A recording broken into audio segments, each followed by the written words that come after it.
All right. Hello. Welcome in. Let's see. It's another beautiful Sunday. It's actually sunny. I'll take it. We are playing a much larger version of Fliptown. Fliptown is this old favorite that we did last year and had been around for a little while prior to that. And this year, as part of the expansion Kickstarter campaign, they also did Flip Voyage, which we just did.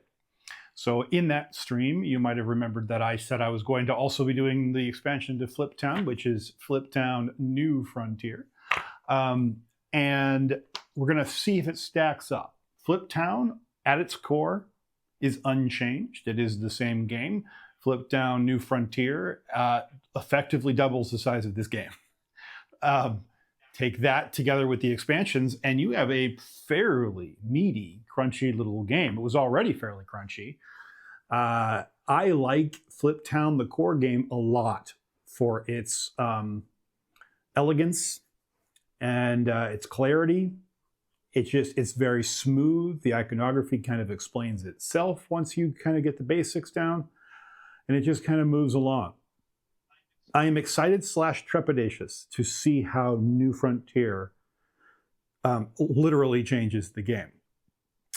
Is it just going to be bigger, badder, fancier new Fliptown? I hope so. I really do. I want it to be. Hey, thank you very much for watching 3 consecutive streams, NetGod. And by the way, I did hear your initial prompt, so should be working today. I say should because it's hard to say from stream to stream. But anyway, what I've done is I've kind of moved some stuff around. Normally speaking, the cards that I will be dealing out will normally be dealt above the board, but just because of my table layout and the camera and everything else, I've changed the way things are laid out just a bit. It's still 3 cards. I have not flipped them over because I didn't want to know ahead of time what my cards are for the first round, but I dealt them out to make sure they all fit and everything, blah, blah, blah. But the 3 cards I'm drawing every round are the 3 that are on the top here. The Sheriff card is going to be here. And then all of the other cards related with expansions and everything else are down here, and I'll talk through them as I talk through setup and kind of where they are and what I've chosen and what came out in draws and all of that. So I'll talk about all of that. But long story short, for this stream, I'm not gonna spend a bunch of time explaining how to play Fliptown. I'm going to assume you know how to play Fliptown because I've streamed it already and it's been around a while.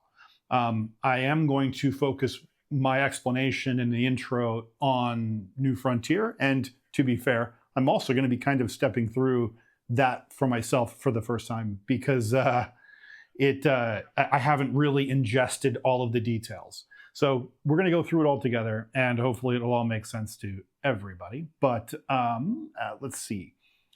I think we can go ahead and get started with that. So without further ado, I think what I'll do is I will first talk about the expansions because I think it'll set the tone for the explanations to come in terms of strategy and how we might want to proceed with that. So to do that, I'll focus in on the player side of things a little bit. As you might remember, most of the time when you play solo game, you are playing against a cow bot. And they are various different bots that trigger different ways depending which bot they are. Today, I am playing against Poker Alice. Poker Alice is a new bot that came with the New Frontier expansion. Her special ability is when a diamond is in the lineup, then she'll trigger. And when she triggers, if I add a red card valued 2 to 10 to my poker hand this turn, Alice steals 1 card. And stealing cards is how primarily the bots make points.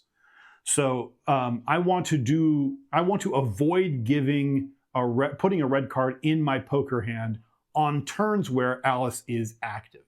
If I can do that, I will mitigate a lot of the points she'll earn. Now, one of the new things in the new expansion are sidekicks. Sidekicks are just an additional bot that runs alongside the cowbot, hence the sidekick. So the cowbots have sidekicks now, and I am playing against Ringo. Ringo's special ability, by the way, sidekicks only activate when the cowbot activates. So they don't have special activations. They're their own. They basically don't want to overcomplicate things. There's only one way of the opponent AI triggers, and it's whatever the cowbot triggers on. So it just happens to be that Ringo does a little extra something. And so these pairings actually can further customize really give you a lot more replayability, because it's not just playing against the core bots now, it's playing against which combination of bot and sidekick. So anyway, sidekick is Ringo, and in this case, if I gain a gold pan or a hammer, or I take a cemetery action this turn whenever Ringo is active, whenever the bot is active, then Ringo will steal a card. So let's say, for the sake of argument, that Alice was active, and because there's a diamond in the lineup, and I go ahead and put a red card in my poker hand anyway, because I don't care and I really want the points or whatever the reason. Because Alice is active, Ringo is also active. So let's also say that I chose to gain one of those things or take a cemetery action, then Ringo would also steal a card. So the bot would actually steal 2 cards in that scenario. So those are the exact opposite things I really should be doing on that turn. But if I do that, it is possible that the bot will actually take 2 cards instead of one for the bot itself and one for its sidekick. Let's see. So that's the bots and the sidekicks. I'm also playing with the bounties module, which it's the outskirts is actually what they're called. And in the solo game, you kind of ignore a lot of the other details, and you just worry about, you skip the points, I believe. I'll double check. You skip the point that you earn, but instead you gain the bonus on the bounty sign when you complete one of these objectives. So I would say, for example, the 2 that I have out today are circle at least 5 river sites that give the luck icon. I'll talk about rivers when I talk about the board. But I need to circle at least 5 of those sites on that board in order for me to get this would be the ticket benefit here. I'll talk about what those are. And then on the right side here, reach the king on the trail. So the trail is in the original board, because this is an original bounty. By the way, this river one obviously came from the new expansion. So there's more bounties in the new expansion than you otherwise would have. And but this is an original one. So this one is reach the king on the trail, or circle any 2 outlaws at the bail bonds building. That tends to be a favorite of mine, so I might actually be able to achieve that. And if I do that, I'll get an extra cowboy hat action, a bonus action there. So that's kind of what I'm going to be doing here. Is I'm just going to be seeing if I can get a couple extra bonuses along the way. That's really all that is. I am playing the Searcher. The Searcher is my class. So the Searcher means I start with $5, and I also start with the map icon circled, which I have done. I'll show you that as I talk about the board. So this is a double barrel New Frontier class that I'm playing. It's brand new. So I start with the map and I get $5, and I have a special ability for the rest of the game. It's once per game on the river. I gain double the gold yield at the site of my choice. So I basically strike it rich once per game. And then I can hire a specialist. And I believe specialists were the new mini expansion in the New Frontier box. And specialists are, I can hire them by, let's see, in Newtown, Newtown is the new board, the town in the new board, I should say. In Newtown, when you circle your 3rd building, and then your 6th building, and then your 8th building, and then your 10th building, gain a town bonus action. And so, so long story short, we'll talk about the details as we go and as I dig into exactly how to read these cards. But essentially, the more buildings I visit in Newtown, the more town bonus actions I will get, because I have the Pioneer Specialist available to me. Today we are playing the double barrel mode. Double barrel mode means that, and they give you a little card that gives you the phases of play in double barrel mode and everything, very cool. It means that both boards are in play. You don't have to do that. You can just play with the New Frontier board. But I figured that what fun is that? The point is to experience what the New Frontier expansion adds to the core Fliptown game. Maybe it's not fun for me. Maybe it's too much. Maybe it's too heavy, too confusing, whatever. Maybe I'll just prefer to play one board or the other. But I figured, let's go big, let's load it all up, and let's see how well everything works together. That's the goal. I'm cautiously optimistic because these guys are amazing. Oh, by the way, I should have, when I said earlier that it's a luck icon, what I meant is it's hard luck.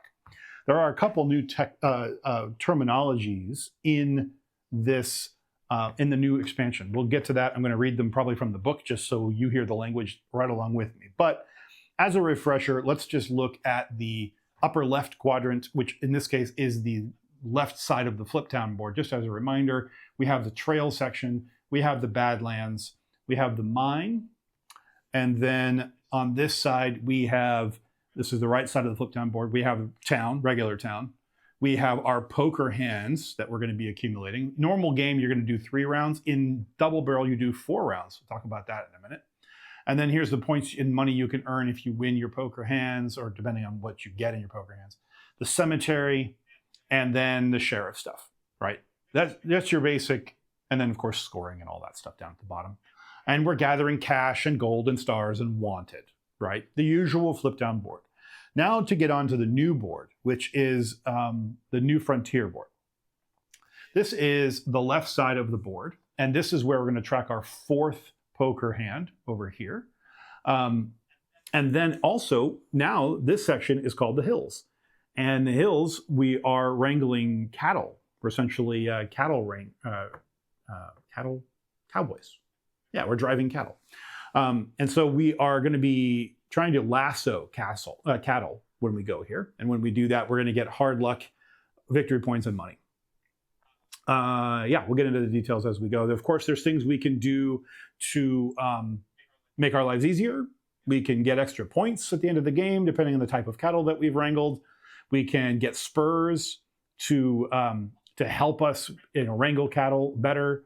The cowboy hat up here, I don't even know what that means. It's up on the poker pay table. Oh, that's cool. So I believe that may mean that we can score 1 better than we actually scored. So let's say, for example, I got a full house in my poker hand. I would instead be able to score that as a 4 of a kind. That's how I'm reading it. I'll double check it when we get to that, if I get to that. But that's that. That's the Hills. The Hills is wrangling cattle and a couple of different upgrades and scoring capabilities there. And then we have the river. That's what I was talking about as to one of the bounties. The river is going to be one of those situations, kind of like the mine, where you start, I believe it's going to be upstream. Yeah, we're going to be starting upstream, and we're going to be working our way downstream. And for every stop along the way in the river, we're going to get certain things, or be able to remove certain things. So like, for example, 6 times cross out hard luck. That could be good. And then, of course, anytime you see the kind of silver badges, sheriff badges, those are all endgame scoring. So at the bottom of the river here, kind of like the mine, are endgame scoring things. Like gain 3 hard luck, gain a chicken. We'll talk about chickens in a minute. But it says 1 point per rail site. Rails are on the other side of this board. So if we have been visiting the rail a lot, this might be something to go for, because it would give us extra points for our rail stops. And then gold per gold pan, max of 4. So this would be a situation where if I had all 4 gold pans, I would earn immediately 4 gold for getting the last stop here on the river. And then similarly, this is gain 4 hard luck, 1 point per river site. That's neat, because the bounty that I'm trying to go for wants me to circle at least 5. So this would give me 5 extra points, but 4 hard luck. So we'll have to balance that, I think. Lastly, it is 2 hard luck, 1 point per hills site, which we just talked about. That's the cattle. And so, yeah, that gives you some idea of what we're going for. Now, I start the game with the map. The map gives me a plus or minus 2 when I go to the river. So if I went to the river with a 7, I could still go to this ace through 5 because I could treat the 7 like a 5. That's how that works. And it would work in positive too. If I wanted to instead, I could go here, which of course I would normally be able to go because it's 6 through 9. But if I came here with a 9, came to the river with a 9, I could treat it like a jack and come over here instead. So that's how that works. Obviously, it doesn't work if you can't roll off the king and go do an ace or something silly like that. Ace low, king high. And it's just plus or minus 2 in the river. So yeah, that's the river. And then on the other side, we have the rail. Now, in the regular Fliptown, we have the trail. Now we have the rail. It's a very similar concept, but instead of it being a strictly linear path, it now can fork, and you can choose the upper or lower. Of course, if you choose the upper path, then you're going to have to take some hard luck. It looks like you can take the upper path, but then coming back down does not cost you hard luck. So it does not gain you hard luck. So there's some strategy here about what we're trying to collect and what we want. It's the same basic concept as the trail rather, but it's just more complexity in that we can go to the upper or lower tracks and we have hard luck to deal with. Tickets here, let's see. Oh, interesting. Plus points on the north line. Plus 1 point per, when you gain points, looks like interesting. So there's kind of a black ticket and a not black ticket, a lighter ticket and a darker ticket. The lighter ticket ignores hard luck on the rails. So if we go back to the player board, for the player section for a second, this is the lighter ticket. So if I complete the river here, I get the lighter ticket, which would let me travel the rails without accumulating hard luck. So I might want to focus on that just to get the ticket. Likewise, if I complete this bounty, I would get this, which would let me increase my poker hand payouts, which would be really good too. So these are special abilities that I can unlock by getting these 2 bounties done. That's pretty cool. All right, anyway, back to this. Let's see. Right. So here's Newtown. This is Newtown. Got a bunch of new buildings. We got the ticket office, a hardware store, a coach house, a gambling hall, an outfitters. There's even a corral.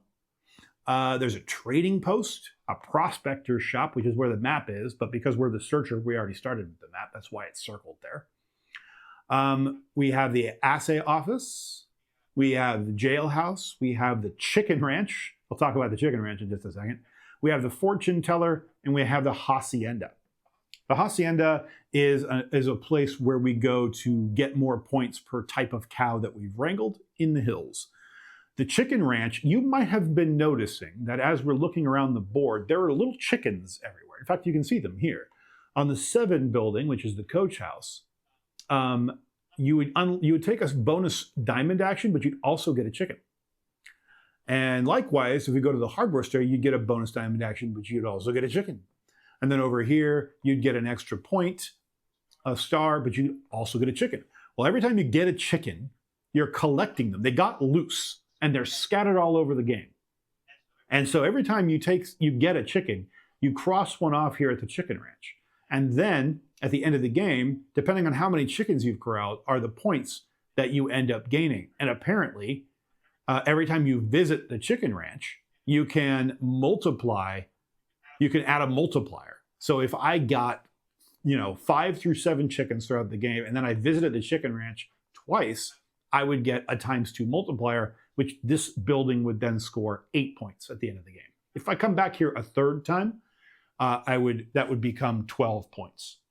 So that's the idea behind that. Now you'll notice both boards have cash, gold, stars, but actually just that, cash, gold, and stars. That's because these boards can be played as individual games, but we're just going to track everything on one, and if there's ever any overflow, we'll use the other one to track the overflow. Hard luck. Now, hard luck is interesting because hard luck is a situation where the more hard luck you have, the more you lose. So you're going to be gaining hard luck throughout the game. It's just a matter of how you can get rid of it, how you can mark it off. So the more you gain, the more you're going to lose in terms of gold and points, stars. And you just have to track that. It's similar to Wanted in the respect of doing naughty things, but in this case, you're just doing certain things and it gets you hard luck. Example is the jailhouse. You would get 2x hard luck, but you'd get 5 points, but it'll cost you $5. Or sorry, $2 to get out, I believe. I'm not exactly sure why they have a jailhouse. I'll have to double check that. Yeah, there's a stagecoach you can unlock, which gives you a plus and minus 1 to the town and new town. Helps you visit the buildings you actually want to visit more accurately. And then there's a different kind of stagecoach that gives you a star bonus per building, I believe. So, like I said, we'll get into the details, but I kind of wanted to kind of give you an overlay of kind of how it's all laid out. Now, you might be asking, mechanically, how is this going to work? In double barrel mode, when I go to take my action, I kind of like hard luck more than Wanted Sheriff. Yeah, I agree with that. I agree with that. Although I think I do. We'll see how it plays, because I think hard luck and Wanted are both in play. So we'll see, at least in double barrel mode. In double barrel mode, the way it works is I'm going to take an action. Let's say I'm going to take it as a 2 of, what will it be? 2 of hearts to go to town. No, town is a club. So let's say we're going to take it as a 2 of clubs. I'm going to go to the hardware store, right? If I take it as a 2 of clubs, I can go to the hardware store if I use the new board. If I take it as a 2 of clubs, I can also instead take the 2 of clubs action as the regular town action instead. I can come up here and go to the bank. Why does that matter? It matters because of the bonus that you gain. So not just which bonus you gain, because they are different. The 2 actions will give you 2 different actions, but they'll also give you 2 different bonuses. The regular town gives you a star, and the new action gives you a diamond and a chicken. The reason why that matters is in double barrel mode, whatever bonus you gain, you take on the opposite board of the action that you decided to take. So if I come down here and I go to the hardware store, I would take the diamond action, but I would take the bonus diamond action on the regular Fliptown board, because it's the opposite board of what I'm at. So what I'd be really doing is taking a mining action.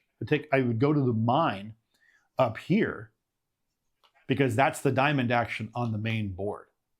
So vice versa, the opposite choice, if I were to come here, I would get a point. It wouldn't really matter because it's just a point. So I would just mark a point. But if I really wanted a mining action, I could go to the hardware store and take that mining action. So that's a way to think about it. But if I instead, let's say that I went to the general store and I got a heart action on the regular Fliptown board, that heart action I would have to take on the rails right here. So that's an example of what that's really called. What they call it thematically is a ricochet, right? Because you're bouncing between the 2 boards. It's very cool. I actually really like that. It's gonna make it pretty obvious, like, okay, well, what I really want to do is go over here, so I need to take an action on the other board that's going to give me that as a bonus, and so on and so forth. So anyway, that's that. Any questions? You know where to find me. If I ignore you for too long, my trusty mod will ping me. I have no doubt. And every time, I know that I've kind of hustled over these things and I've hemmed and hawed about details. That's because I don't know it. I'm learning it. But I have the book, and every time I go to one of these locations and deal with something the very first time, I will stop and read the details, and then we'll learn together. And then after that, I'll just cruise.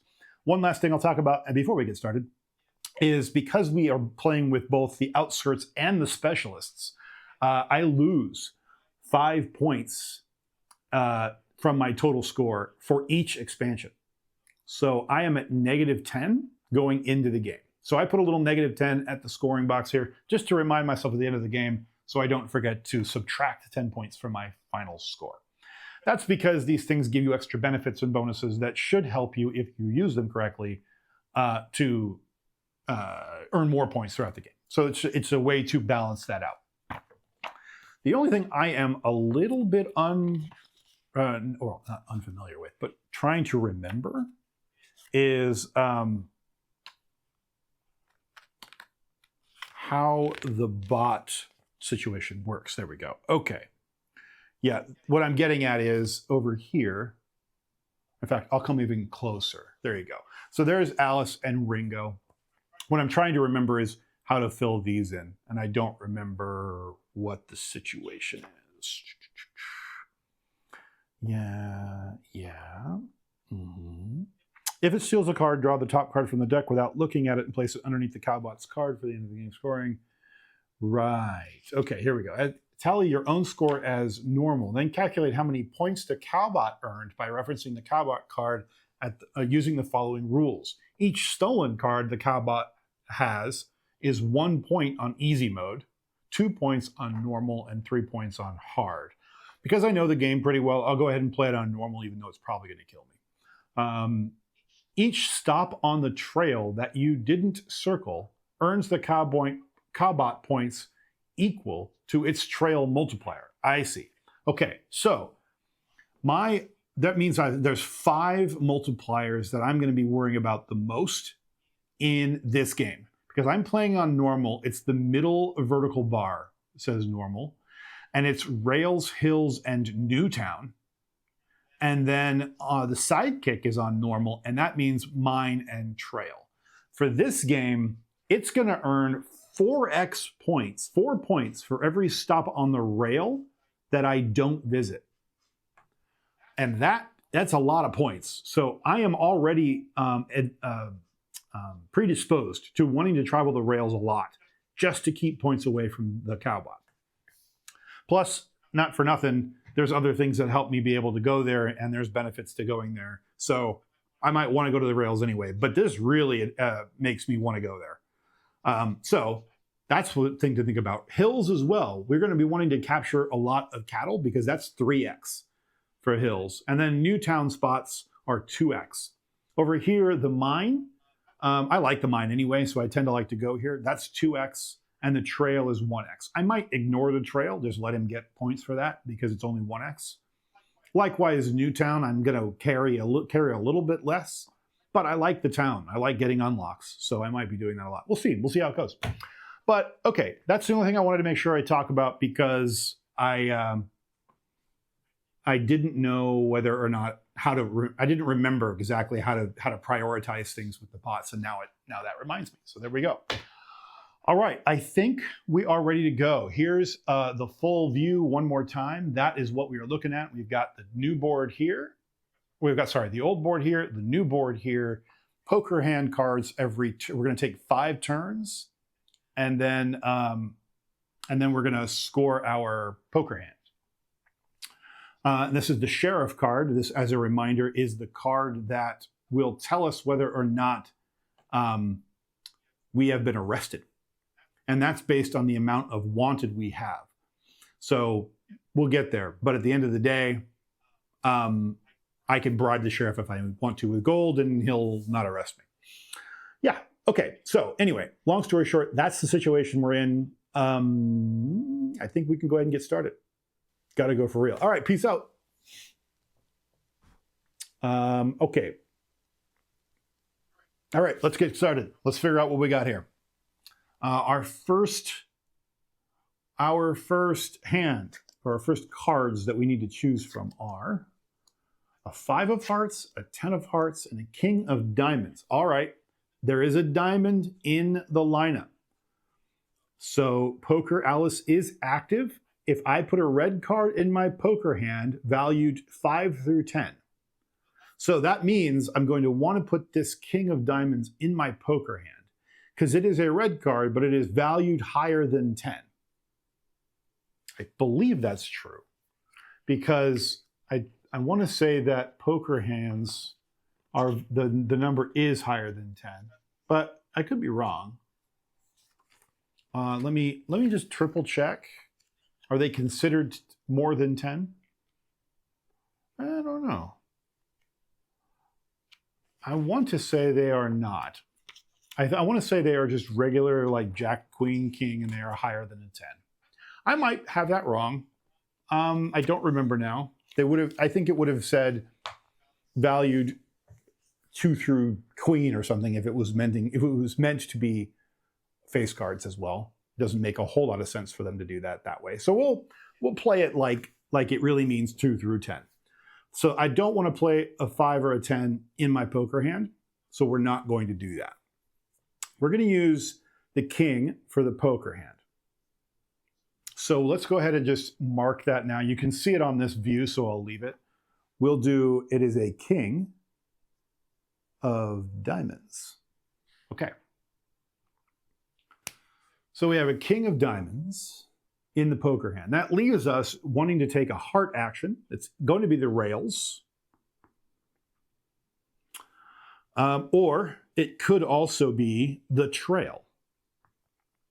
If we take a trail action, it would be $12. I start with 5, so I don't really need money right this second. And I'd be skipping over ace through 4 if I take the trail action. On the other hand, if I take the rails action, I'd be coming down here as a 5 or a 10. Now, if I take the rail, do I get to go backwards? Because I don't know. Let's make sure. All aboard the Fliptown Express. The further along the rails you get, the better rewards. The start of the rails is at the station on the far left. To access the rails, your suit card must be a heart. To advance on the rails, your value card must be greater than the value of your last circled. Yeah, okay. That is like the trail in that regard. That's what I thought. All the way to the site that matches your card. Or start, oh, that's interesting. You may choose to either travel all the way to the site that matches your card's value or stop on a site along the way on either track. Ooh. When embarking from the station, you may choose to travel along the south line or along the north line. Okay, from the station. That's nice. So I have the choice. I'll pop in a little closer on the rail so you can see that with more detail. So there's a rail up along the top there.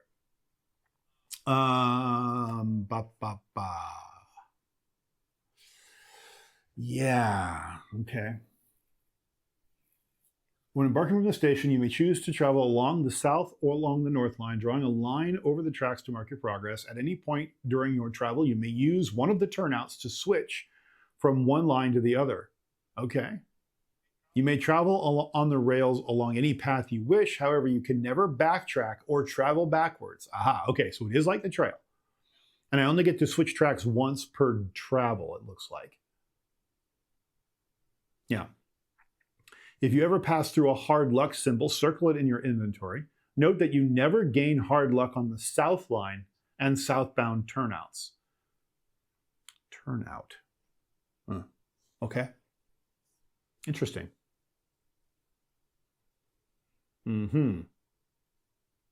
Whereas you will always gain hard luck on the north line and northbound turnouts. Turnout is just the cut across, I think. That's what they're really talking about. Keep this in mind when traveling, as you'd be wise to plan your route to avoid hard luck as much as possible, because that's what makes us lose stuff. If you ever pass through a hard luck, oh right, I read that already. For each site you skip, cross out that site's reward and keep advancing on the rails, always moving left to right. You may skip as many sites as you like in this matter, so long as your card value is greater than the card at that site. Once a site is skipped and its reward is crossed out, it is lost forever. If you wish to gain a site's reward, circle it and do not advance further. This is called making a depot stop. If you reach the King Depot, it's the end of the line and you can't ride any further. Okay, so what the bot is looking at is the sites that I visit, not the sites that I cross out. So I could, it's a 4x stop. So he's gonna get 4 points. The bot's gonna get 4 points if I don't visit the ace spot. That's a lot. But there's ways to remove hard luck. So I might come here and get a cemetery action, except Ringo is active. And Ringo was still a card if I take a cemetery action this round. But I would get a chicken. The trail.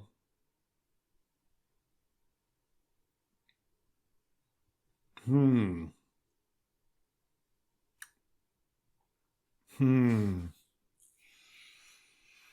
don't think I really want to do that.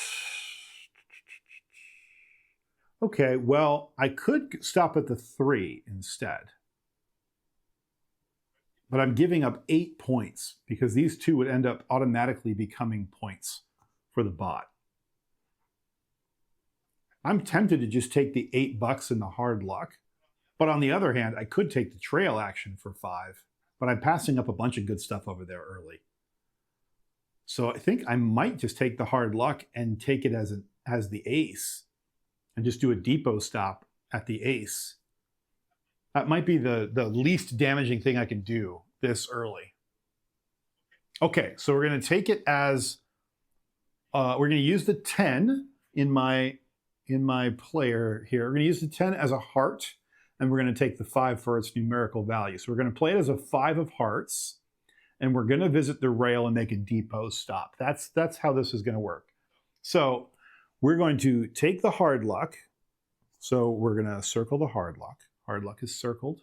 You can't see. Why can't you see? Because I didn't push the right button. Okay, so I've circled my first hard luck. I have knocked off the hard luck on the board, and I'm circling the ace to denote that we went there. For going there, I get $8. So I'm going to just circle 1, 2, 3, 4, 5, 6, 7, 8. Okay, $13 so far over on this side of the board where we are tracking our money. And we can spend our money and lose our money, whatever, by crossing them out. So that's why they're circled. Okay, so that's that. I'm just going to go ahead and mark a line through that reward to remind myself that I did, in fact, take my $8. So that's what I did. Now, I did not put a 2 through 5 red card in my poker hand. I used a king. I did not gain a gold pan or a hammer or take a cemetery action, so Ringo doesn't trigger. And I didn't get a bonus action, so there's no ricochet. The bonus action, in this case, the bonus was just taking cash, so no ricochet to handle this turn. That's that. That's the end of the round. So we'll go ahead, or not round, the turn. So we'll go ahead and discard those cards, and we'll take 3 new cards. Okay.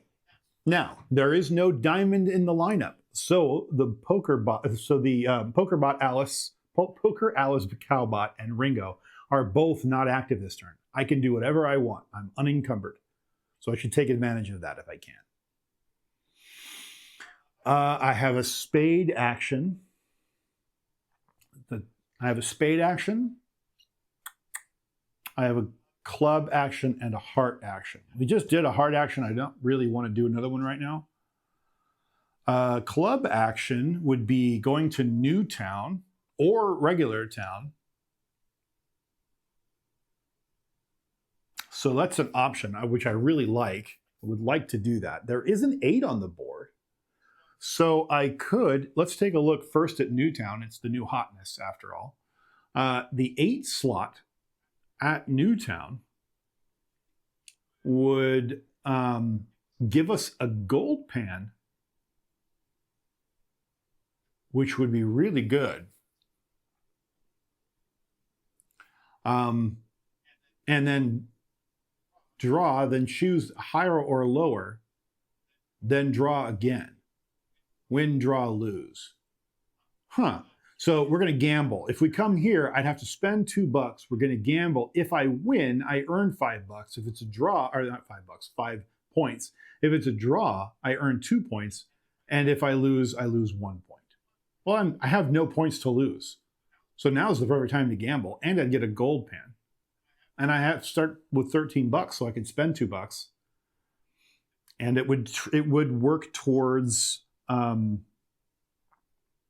taking spots. So it's a 2x point for every visit of the town that I don't take. So it's good. What are my other options? I could go to regular town instead. The 8 on regular town is the land office. Land office costs me a lot more money. I have the money to spend though. So I could take the 8 action and get, what would that be, 6 points? And I'd get a cemetery action as well. Cemetery actions always get taken on the Fliptown board because there's no cemetery on the new board, so you're not ricocheting in that scenario either. I don't mind that because that's actually pretty good. I might take this instead. I don't need the points full on, but this is something to work towards, and I would get a cemetery action. This is the thing I think I want to do. We're going to take it as an 8 of clubs, which means that I could be circling cows instead, though. It would be a 5 or an 8. Could take it as a 5. I would get hard luck, though. Nah, I don't want to circle cows. I want to work towards that and get the land office. Okay, all right. So to recap, we have to decide what our poker hand is first and foremost. We're going to decide that the jack of spades is going to be in our poker hand. And then we're going to take the action as a 8 of clubs. So this is the number and this is the suit. That's how that's going to go. Okay. So first and foremost, let's put our jack here. And it is a spade. So that's that. That means that we're going to cross out $8. 1, 2, 3, 4, 5, 6, 7, 8. Okay, we've done that. We have $5 remaining. And we are going to take these 4 squares, which earn us 6 points, 6 stars. So in our stars category here, we'll just circle 6 stars. More importantly, the reason to do that is working towards completing this grid gives you 7 extra points if you get them all done.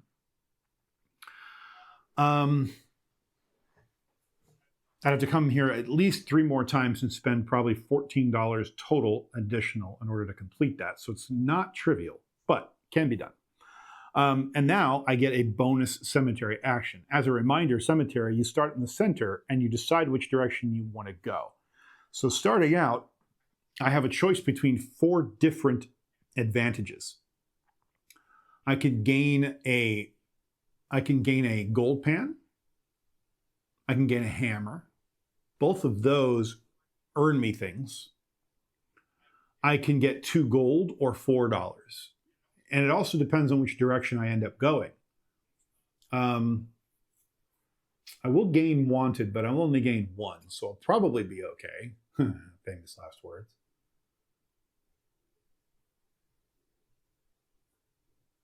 I think I'm going to go with I'm going to go with the gold pan option. So this is for the bonus here. I'm going to come down here, circle that, take the gold pan, get my 1 wanted, and I will fill in the first of 4 gold pans. Okay, I did that now because gaining a gold pan and going to the cemetery both are things that trigger Ringo, and Ringo's not active this round. So I can get this done now before he comes back around. Okay. Think okay there. I think I did all right. Oh, wait. I need to mark off that I took my little cemetery action just as a reminder. Very cool. All right. Done. Next turn. We'll go back to here. Okay. 3 new cards. We got a 10 of clubs. We got a 2 of hearts. Oh, and the bots are active again. We got a diamond in the lineup. Dang it. Okay, so we can't put the 2 or the 10 in the poker hand. We have to put the queen in if we don't want to trigger the bots.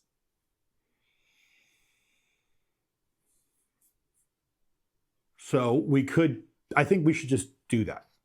Let's just say we're not going to trigger the bot, because not just for nothing, but look, I got a king and a jack in the poker hand right now. So adding the queen in here, I'm getting real close to a straight flush if I'm not careful.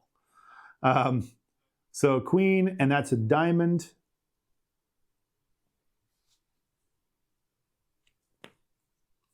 I guess it would be a, it's not a straight flush. It would be a straight.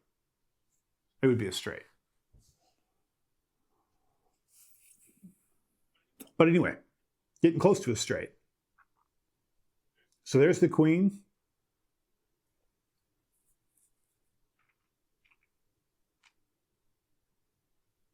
Now, what do we want to do? Well, as a reminder, that leaves us with either a 10 of hearts or a 2 of clubs. Let's look at our options. If we do clubs again, the 2 of clubs would end up going to the bank. I don't really want to spend money right now. Or I could instead come to Newtown, and the 2 of clubs would be going to the hardware store. Hammer and points for $3. The problem is with that, the bots are active. And if I gain a hammer, Ringo steals a card. So I don't want to do that right now. So what are my other options? It's a hard action. Back to the trail and or the rail. Well, I don't really want a 10 of hearts, but I can stop anywhere I want along the way. So I could come down here, but if I do that, it's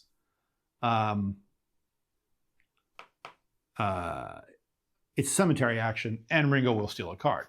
Now, trail, I don't think I get the option with trail to stop anywhere I want. I think I have to go all the way, but let me double check. Yeah. Oh, you may choose to either skip the site, got it, or stop at the site. Oh, so I can stop. All right, I can, okay, never mind. All right, well, that's strategically a choice then. I must have misremembered that, but that's fine. We haven't done anything yet, so I'm glad I looked when I looked. So here's the trail. And if I want to, I can just go to the ace and get 2 points. Not a bad thing, not great. I would rather get go to stop at the 2 and get a gold pen or a hammer, but it would give him a card. How much are the cards worth at the end? I think it's just 1 point, right? Cards are just 1 point. Oh, no, 2 points. So if I give him a card, it's 2 points.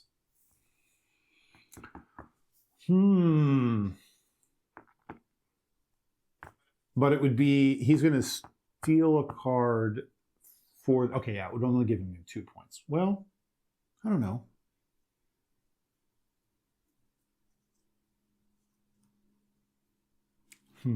I'd get 2 points and keep 2 points from him by just stopping at the ace. It's not great, though. I really wouldn't like to do that. What are my other options? 2 of clubs. I do have $4. I guess I could bank on red or bank on black. I'm in round 1.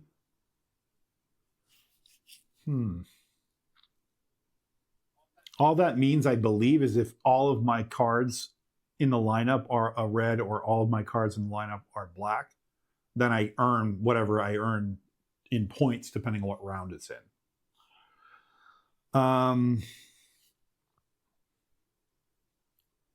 Which is great, but it's a $4 investment up front. I'd rather not spend my money on that. It doesn't happen there very often. Do I just give him the 2 points to invest in my gold pan or hammer? Maybe. Tricky. There's also the specialist. I would get stuff if I visit the new town a lot. And if I visit Newtown, it would be 2 of clubs, and I would gain a hammer. I would spend $3 and get a hammer instead, which would not be bad. And that would mean he gets to steal a card, but I would visit a town in Newtown, which would get me closer to being able to hire the pioneer to do something for me.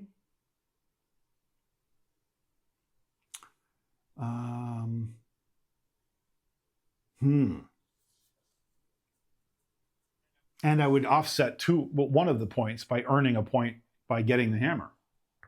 Let's do that. Screw it. Let's give him a card. That's fine. What are we doing? When we give him a card, yeah.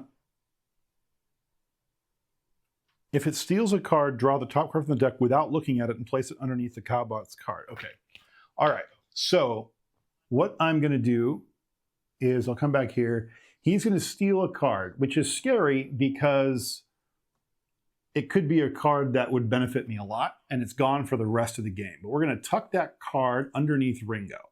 He's stolen that card. It's worth now 2 points to him. And I'm going to do that because down here, I'm spending my action as the 2 of clubs. So I'm going to visit Newtown, the 2 of clubs. I'm going to spend 3 of my $5. I have 2 left. And I'm going to gain a hammer and a point. And the hammer is up here. Yeah. Okay. These help earn me things at the end of every round. So, oh, hey, all right. Thanks for the follow and welcome in. Okay.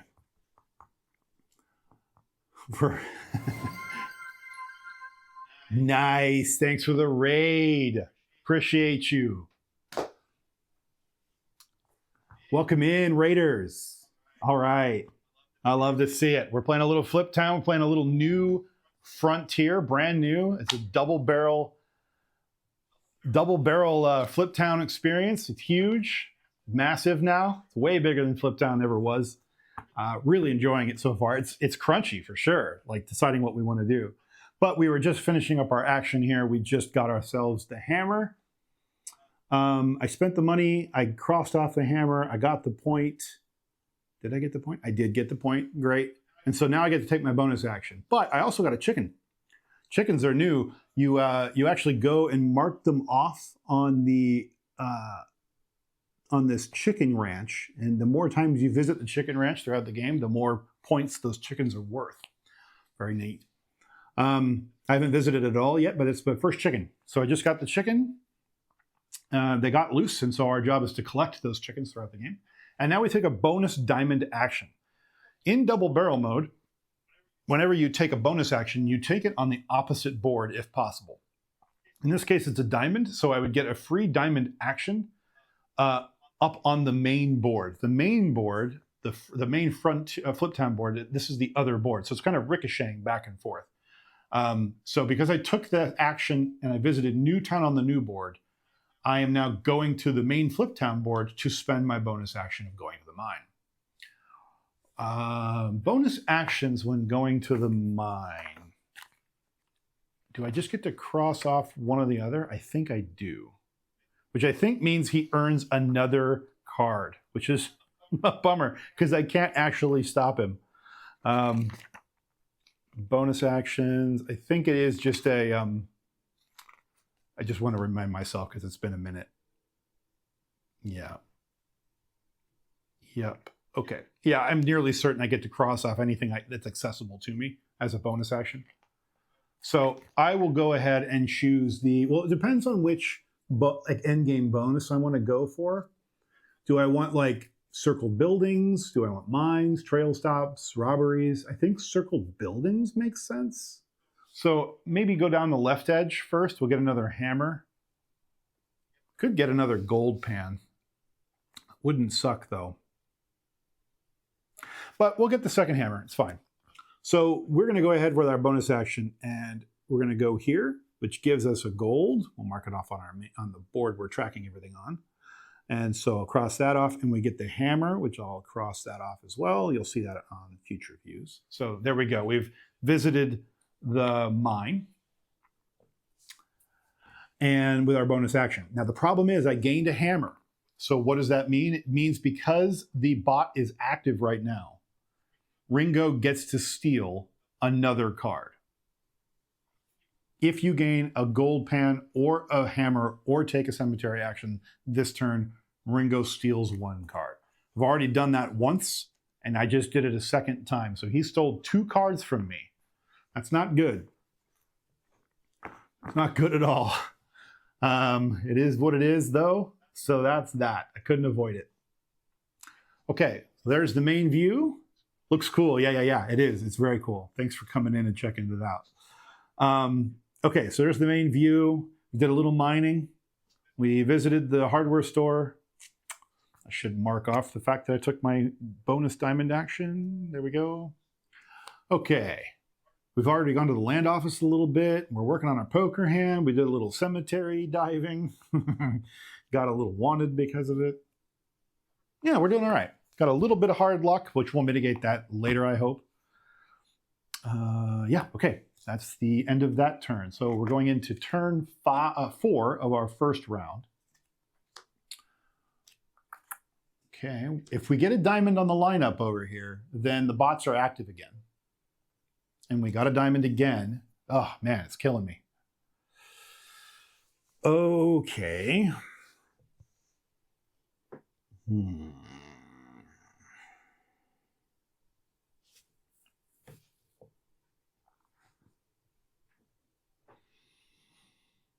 Now, I could put the ace in the poker hand because it is not a red card and it is not valued 2 through 10 either. So either one of those. I could put the jack in too because it's not a 2 through 10. It is a red card, but it's not a 2 through 10, and that's what Alice triggers off of. But I already have a jack in my poker hand, which would be good if I was going for a pair, but I'm kind of shooting for a straight. I don't remember if aces are considered only high or can they be used high and low in the poker hand. Let's see. Poker hand. Ah, okay. No, they can be considered high,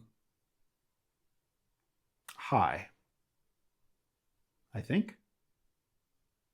But I see an example where they are being considered, oh, aces may be treated as low or high. There it is in the rules. Nice.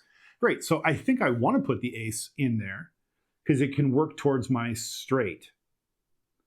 Because I have a little straight going here. I got a king, jack, queen. So if I get an ace, I'd have an ace, king, queen, jack as a straight. It wouldn't be a straight flush because they're not all the same suit, but it would be a straight. So I think that works. It would leave me with a diamond or a heart action. I wouldn't mind a little mining. So let's, yeah, okay, great.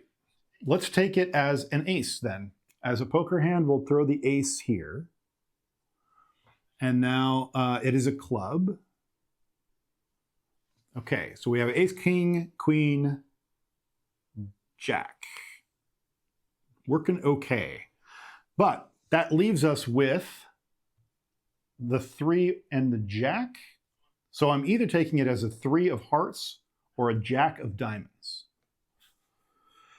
If I take it as a diamond,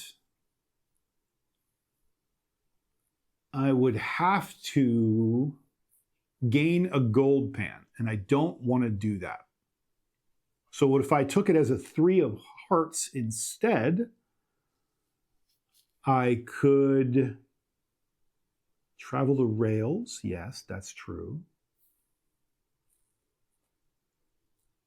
don't really want to do that. How do you go to the river? It's a diamond action. Oh, now that's interesting. I could take it as a jack of diamonds and take it at the river instead. The river looks like this. The jack is 2x hard luck but 3 points, 3 stars, and I get gold per gold pan. I have 1 gold pan, so I would earn 1 gold. It says max 1. So I'd only earn 1 no matter what anyway. So I'd earn a gold, 3 points, but I'd take 2 hard luck. Not ideal.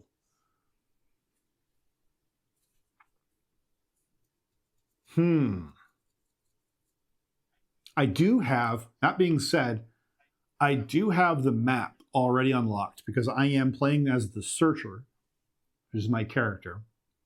So I can decrease the value of that jack by up to 2 or increase it, but in this case, it doesn't help me to do that. Jack down to 10, 10 down to 9, which means I could play the jack as a 9 and come here instead. That makes more sense. I only get 1 hard luck. I get 2 points, $2, and a gold. I like that better. So we're going to take it as a jack of diamonds, and then we're going to use the map to drop that to a 9. That's how that's going to go. Okay, so we're going to come here, and we're going to circle a hard luck. Not ideal, but at least it's only 1. We're going to circle 2 points, and we're going to circle $2. Okay. And then we gain 1 gold because we have 1 gold pan. We didn't do anything that would trigger a bot this round. And we visited a river space, which is good. Because there's something we can unlock if we do visit river spaces. So.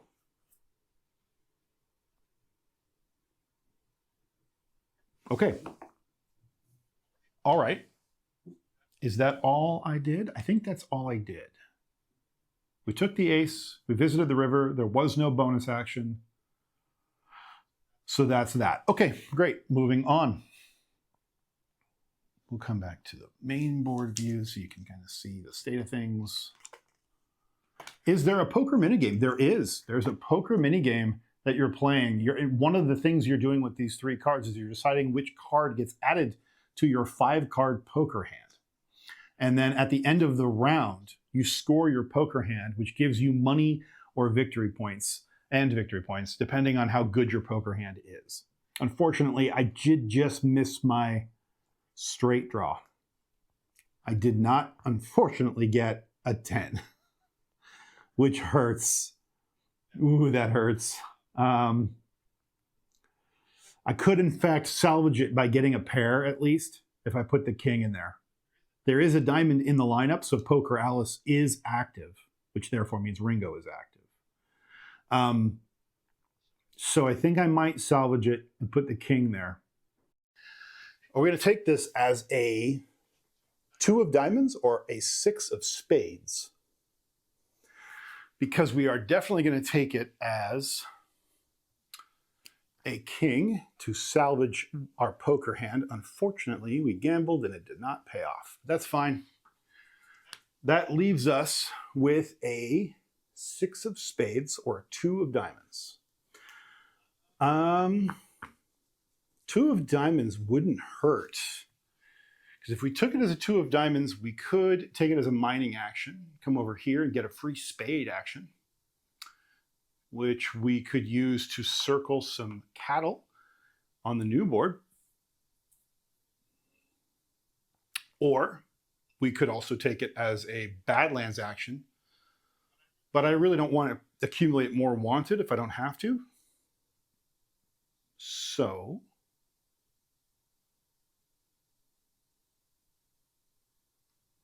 if we take it as a spade, it would be a 6 of spades, which would be a white cow. I'd get 2 hard luck if I went there. Not ideal. On the other hand, if I took it as a diamond and I went as a 2 of diamonds to the river, I could get a bunch of stuff, but no hard luck, which wouldn't count towards the bounty. But it would give me access to locations that would count towards the bounty. So that's not bad. I would like a bonus action, though. So maybe going to the regular mine, which would give me a spade action, which would get me some, yeah. Yeah. Okay.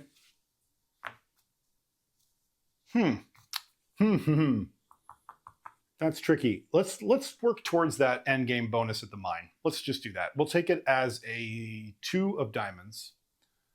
And so we'll come over here to the 8th through 4 section here. We get a gold, so I'll mark that. And we get a free spade action. Now, I got to remember, when bonus actions happen like this, I know I have to take it on the other board, but do I get to just choose whatever cow I want to wrangle? I would imagine so. It's a bonus action. Take 5 turns. Silver stars, Badlands, towns. Town continue. It's got to be in here. There we go. Bonus actions. Yeah. Access any. So if it's a spade, attempt to rob any uncircled Badland. Is there a bonus action in here that talks about it? Probably not. I think it's just going to be the same situation as usual. So I just get to try to wrangle whatever cow I want. Is how to look at it. So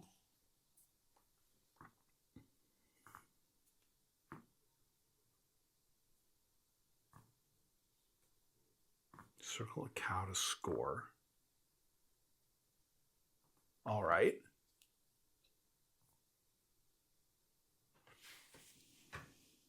Oh, all right. Well, we haven't done this before, so let's try to wrangle a cow. We're going to take the spade and we're going to try to wrangle our first cow on the hills. It's a bonus action, so I can choose whichever cow I want. But there is a little bit of card drawing happening. So let's read this together because I've never seen it before. Hills. Show off your wrangling skills in the hills, where you'll be playing what we like to call bovine blackjack. To access the hills, your suit cards must be a spade. Okay, yeah, we've done that. To attempt to wrangle a cow, circle a cow site matching your value. Yeah, which, because it's a bonus, I get to choose whichever one I want. There are 5 hills in the hills region, each a different shade to distinguish them. The number inside each hill's lasso represents the elusiveness value of each cow on that hill. To successfully wrangle a cow, you must beat it at its own game by having a hand closer to 21 than the cow's elusiveness value. So in this case, the top row has an elusiveness value of 16. It's the easiest one. I have to get higher than a 16 without going over 21. So I'm just going to play blackjack against 16 and see how we go. So our first card is a 6. That's interesting. Okay.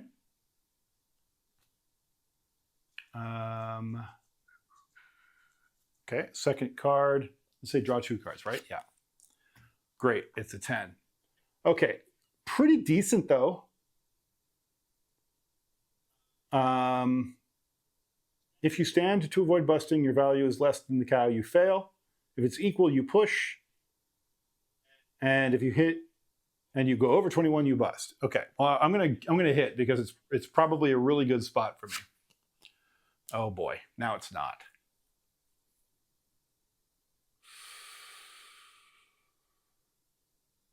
I think I need to hit one more time.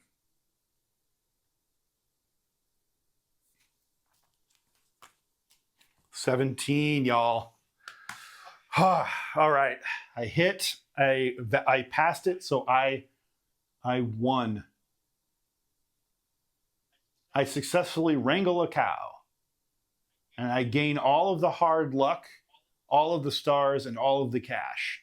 Okay, so We definitely are choosing one of the cows in the top row. There is no hard luck associated with it, so I might as well get the one with most cash. Let's get the white cow here. We'll get that one. We get 2 stars, and we get $4.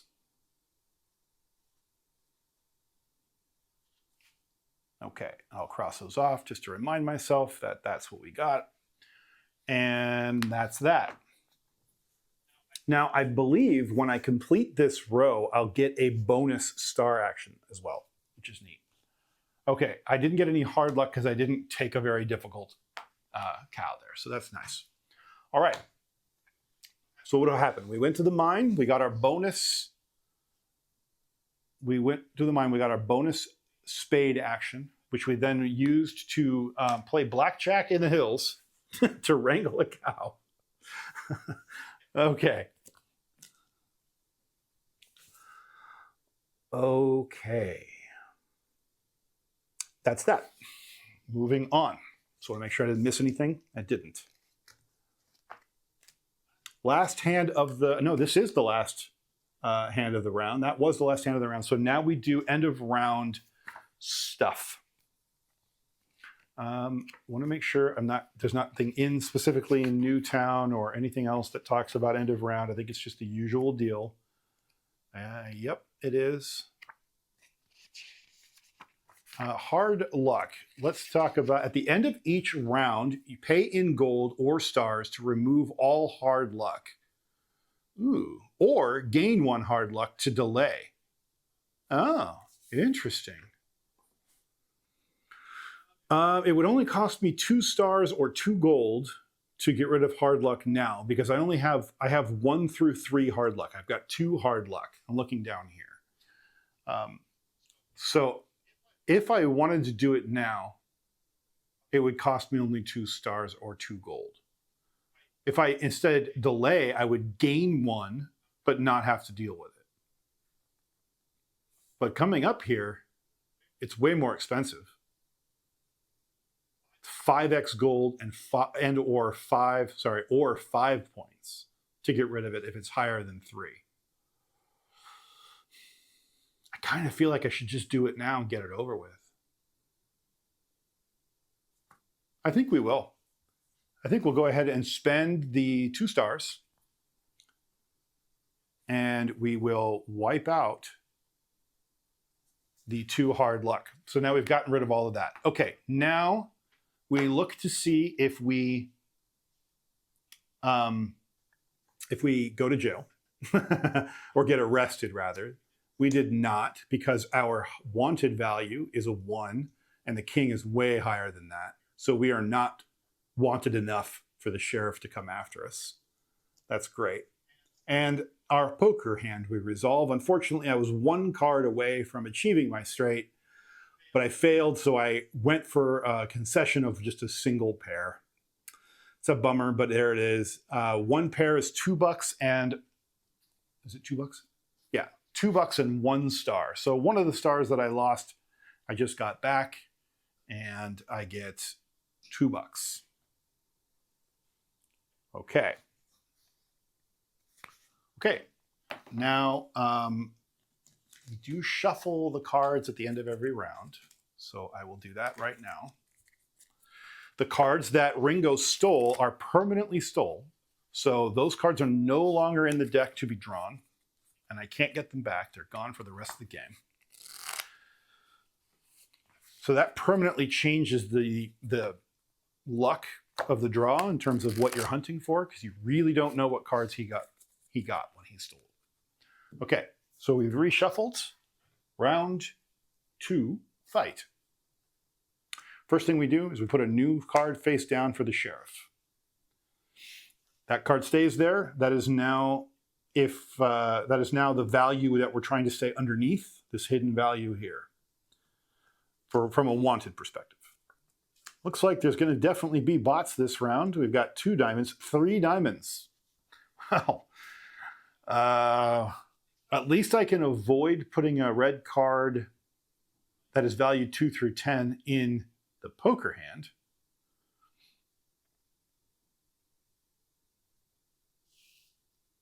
do I want to take it a queen or a king action in diamonds? That's really the open question. Doesn't matter from the mine.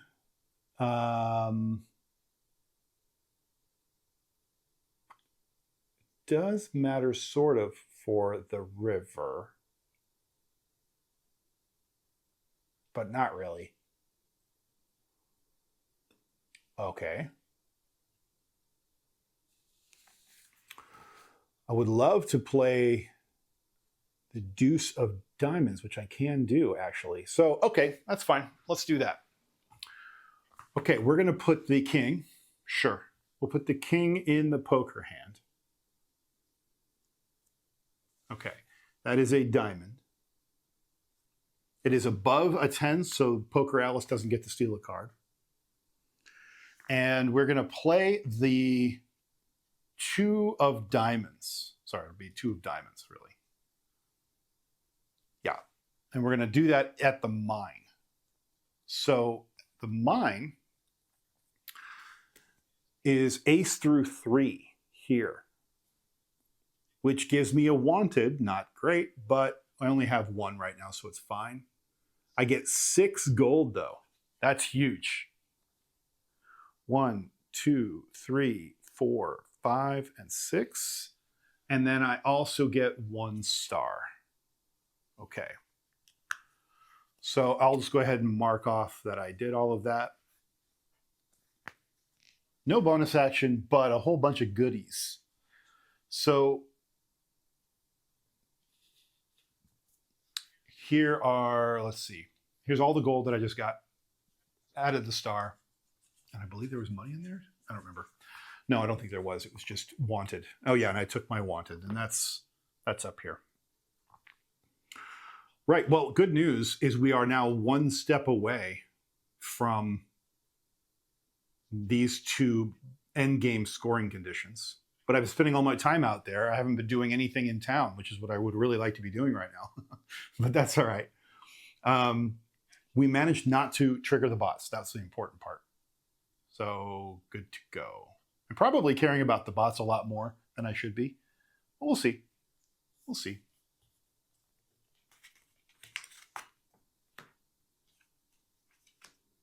Oh. Okay, so no red cards. So we don't care about bots. Finally, I can go wherever I want, do whatever I want. The bots can't do anything to me this round. Now remember, they care about whether I visit the hills, whether I ride the rails. They get points for things that I don't do in those areas.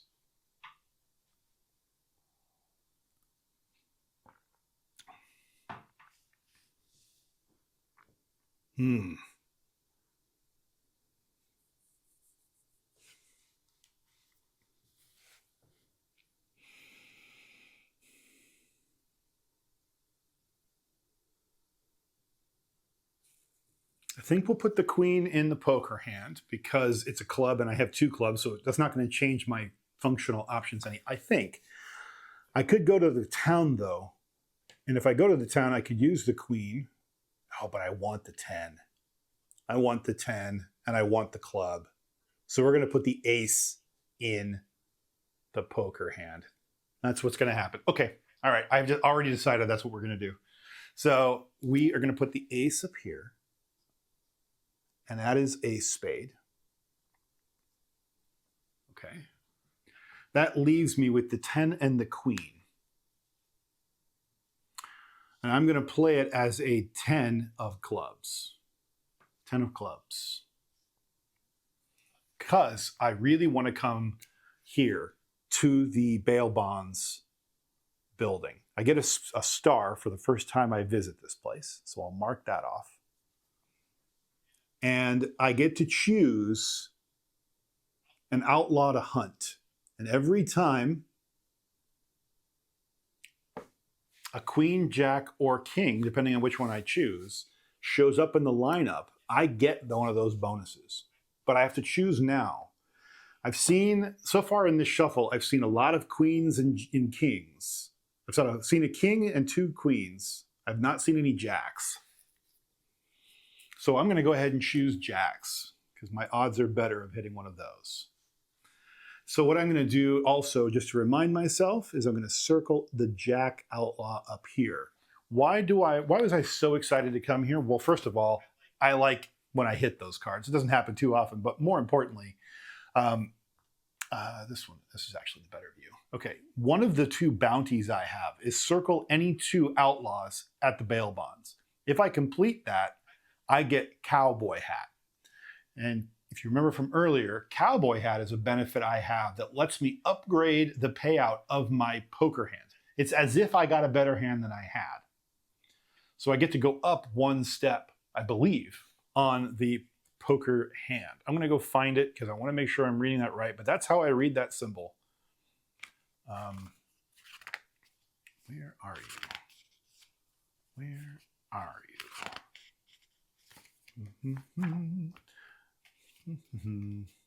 These books are really well laid out. I just haven't spent a lot of time in this new book, so I'm having to learn it a bit on the fly. Yep. Sorry for the delay. I'm just looking for that symbol. This is in the hills, technically. You're going to show me that in here? No? Okay. How strange.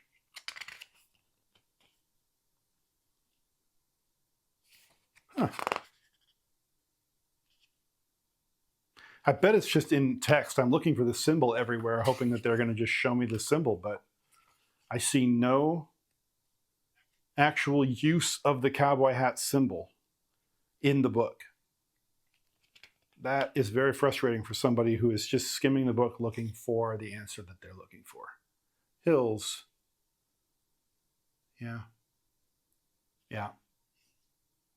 I'm looking in the hills because that's where the icon appears. It appears over there. Oh, that's the sidebar, though.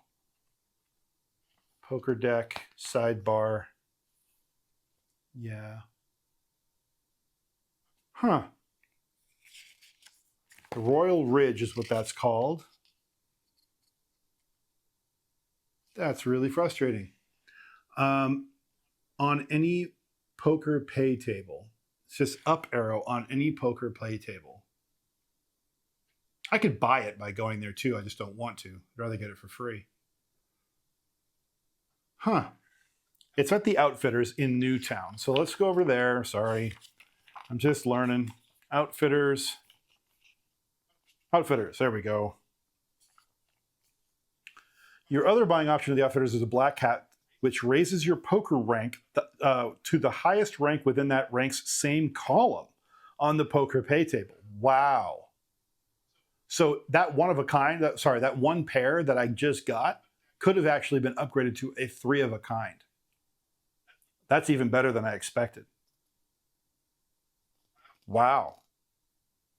I really want that now. Huh. Okay. If I have the chance to buy it, I might, without even worrying about the bounty. But we'll see. It would be nice to get it for free if I could. All right. Anyway, back to the game. What am I going to do with this action? I'm going to spend... Oh, I just did it with the action. I spent it on the bail bonds. Okay. That's that. Yep. Did I write the... I did. I put the ace in? Okay, cool. Just want to make sure that we did that. Hearts. All right. All hearts, which means no diamond. Still no bots. But it does also mean I'm taking a heart action no matter what. It also means I'm not really... No help from me on the poker game up there. No jacks. No kings or aces to give me pairs. So I kind of get to choose what I want to do. Like, I could come to the rail and get a gold pan. Oh, you know what? That was something else I think I was supposed to do at the end of the round. And I don't think I remembered it. But let me check.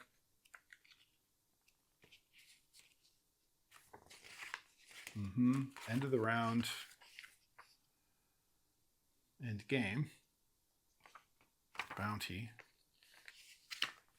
I can use gold, by the way, to modify suits and values. I just haven't wanted to spend my gold for that. I should have mentioned that earlier, but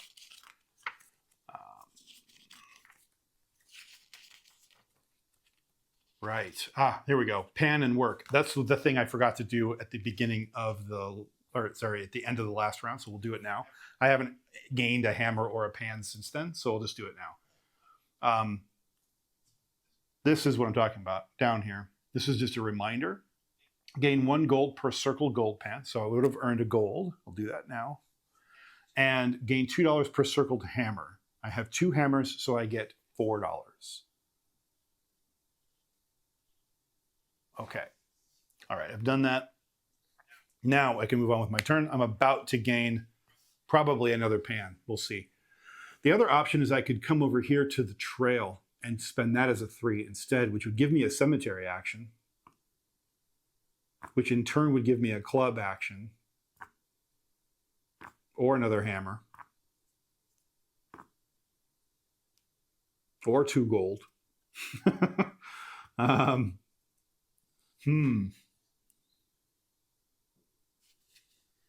now's the time to get a hammer or a pan when the bot's not active. And it's also time to take the cemetery action. So I think I might take it as a 3. Give me another club action, which would let me go to the town. And in this case, it would be Newtown, which is good. I need to be visiting this town more.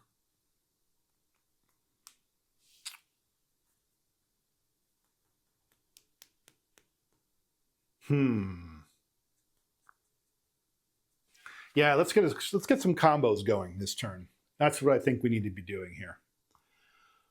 So we're going to take this as a 3 of hearts, which leaves us with the choice of what to put in the poker hand. We'll put it as a 9 because it doesn't really matter. Okay, poker hand is going to be a 9. And it is of hearts. Okay. So we have a king, an ace, and a 9 of different suits. Fine, whatever. We're hunting for pairs at this point. And we're going to take it as a trail action, which is the hearts. And we're going to go ahead and skip over the ace and the 2. And we're going to take it as a 3. And when we do that, we're going to get a free cemetery action and a star.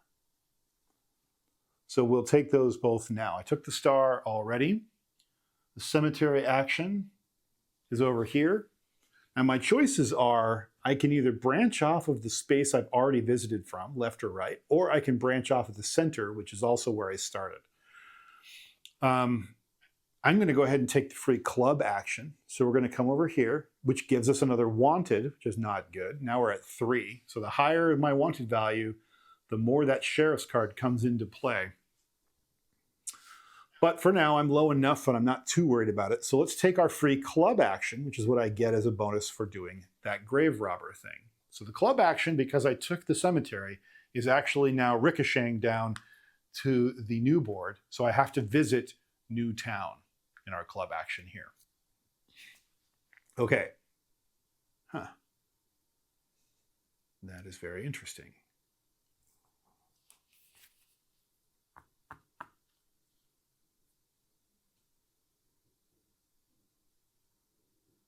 All right, Newtown.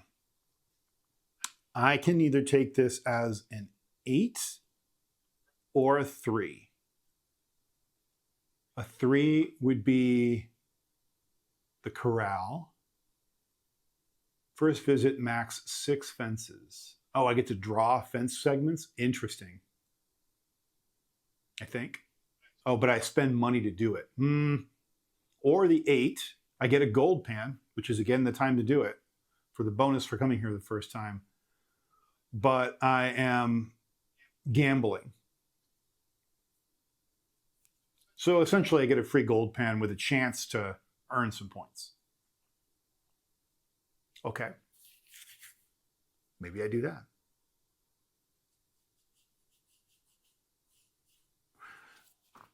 Hmm.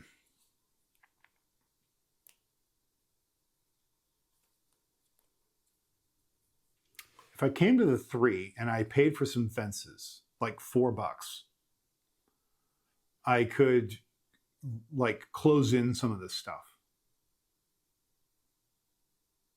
And if I close one of those in, I get the benefit that I closed, right? So if I close this in, it would be 6 gold.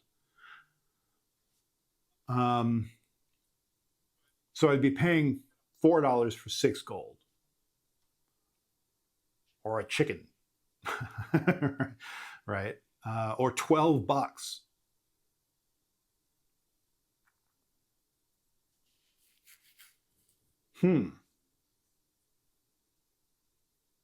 Wouldn't mind the gold. The reason why I'm looking at it is I would get a bonus hard action. And if I get the bonus hard action, I would take that up on the trail.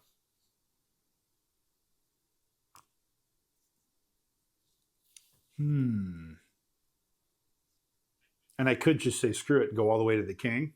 And if I took all the way to the king on the trail, I would immediately complete the bounty, which would give me the poker hat.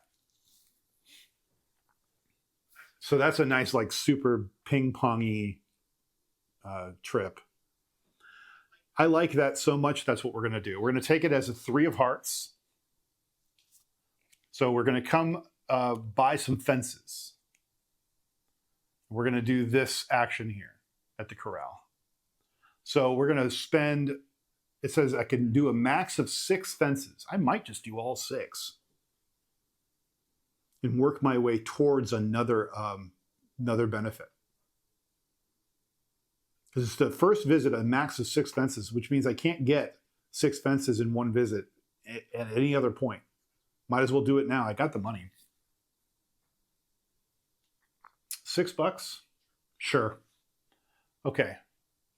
So we're going to come here, first and foremost, to circle that. I'm crossing off $6. 1, 2, 3, 4, 5, 6.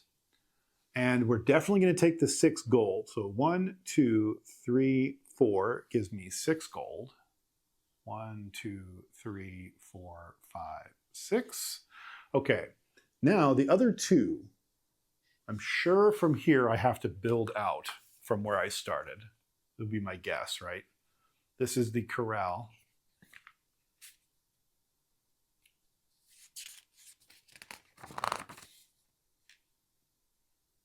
Corral.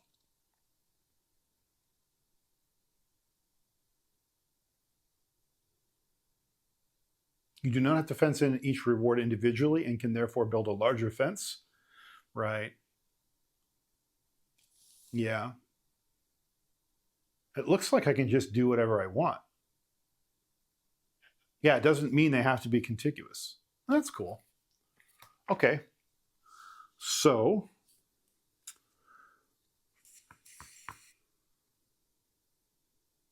what do I want to work towards? I like the idea of like getting rid of 6 hard luck. So maybe I work towards that for my last 2 fences. So let's take these outer corners. And we'll see how that goes. Okay. So those are our first 6 fences. And that gives us a free bonus heart action. Boom. Now, because I took that on the new board, I now need to take that heart action on the original Fliptown board. So I'm going back and forth. So this is the heart that I'm going to take. Now I get to go wherever I want to go. And I don't care about the trail. I really don't.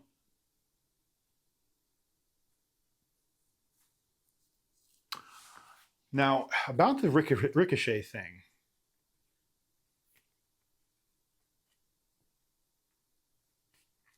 You must take a bonus action on the New Frontier board. Likewise, you must. There's no limit to the time you may ricochet, so long as you legally gain the bonus actions to do so. Fine.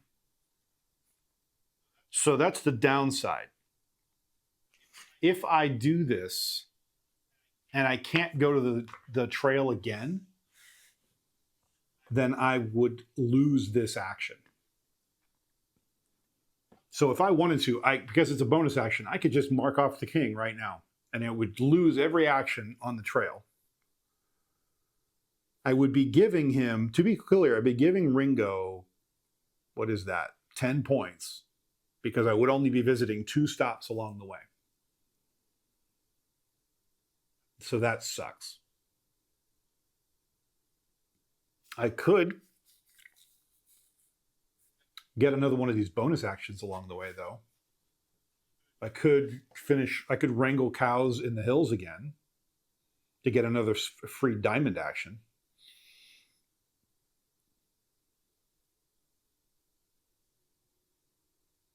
That's not bad. Let's do that.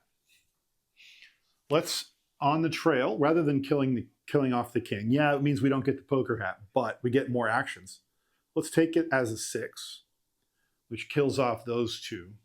But that gives us a free spade action, which we have to take on the other board. That's a hills action. So we'll, of course, say we're going to take the ace. And now I get to play blackjack again. 5, 5. Again, I have to beat a 16 without going over 21. Oh, no. That's not good.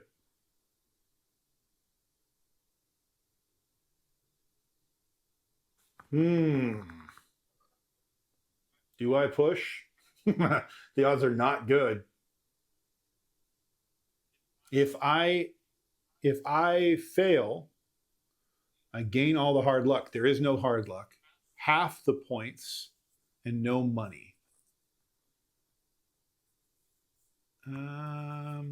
Essentially, I would either get 1 point or no points.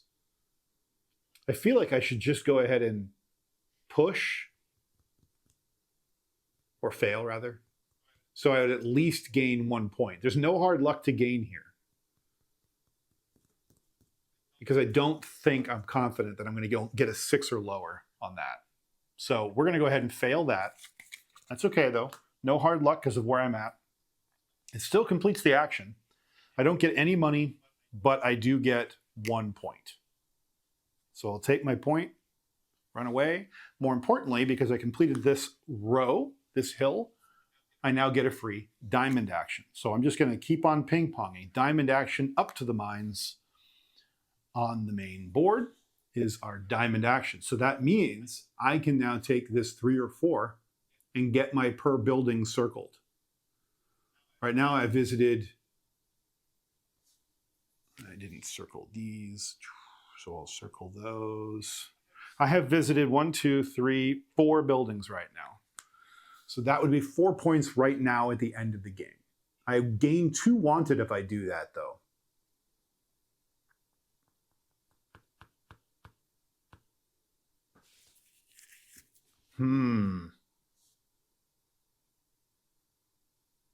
Bribe the sheriff or reveal the sheriff card. Ooh, it's round 2, so it would cost me, if he arrests me, it would cost me 6 points or $14 to pay him off. Or I could bribe him for 3 gold. I'm saying because I have 3 wanted right now, and if I take this step, I'm going to end up with 2 more wanted, so I'll have 5. That's starting to get into the realm of where I'm worried about the sheriff arresting me.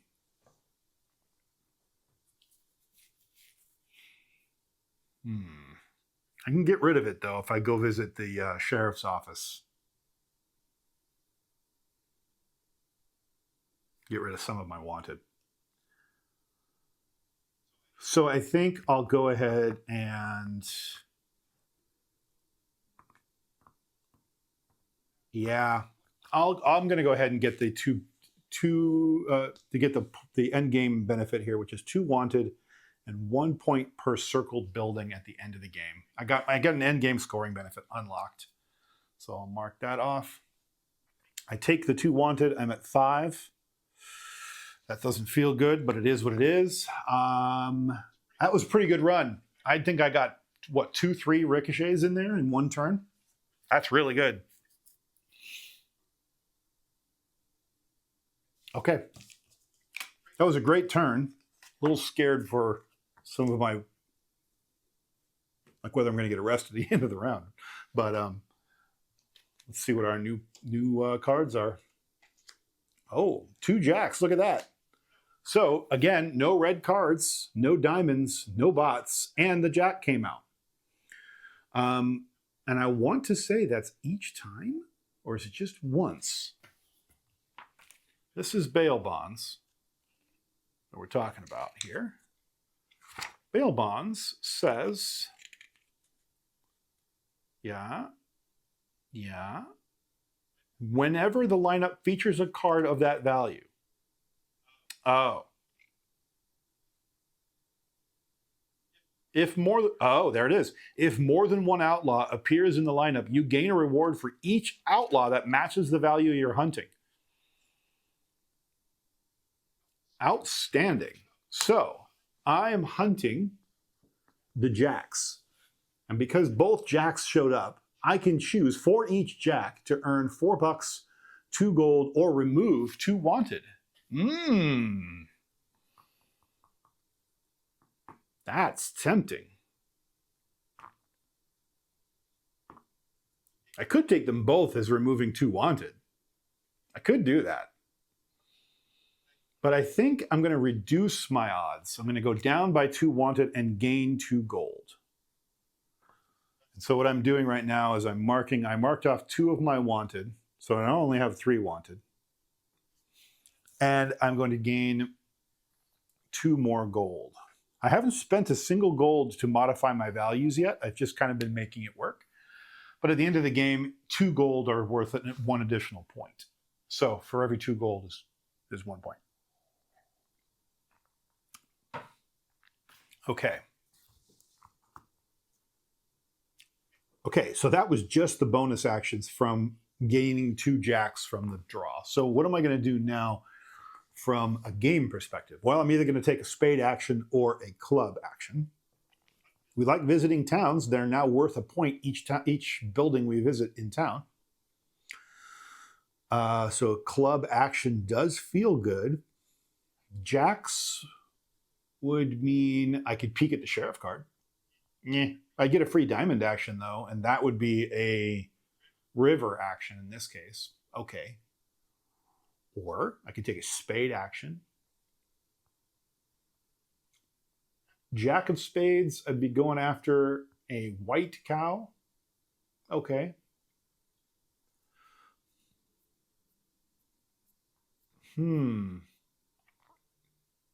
If I won the blackjack, I would gain an awful lot of stuff. I would gain all the hard luck, which in this case would be 3. But I would also gain 8 points and $7 if I wrangle that cow. But I have to beat a 19. So that's not an easy feat. And I don't yet have the cowboy hat. So I don't get the benefit. Oh wait, it wouldn't matter anyway because this isn't a poker hand. This is a blackjack hand. I don't have the spurs. The spurs are what I would need. And the spurs I get by visiting the outfitters in town. So,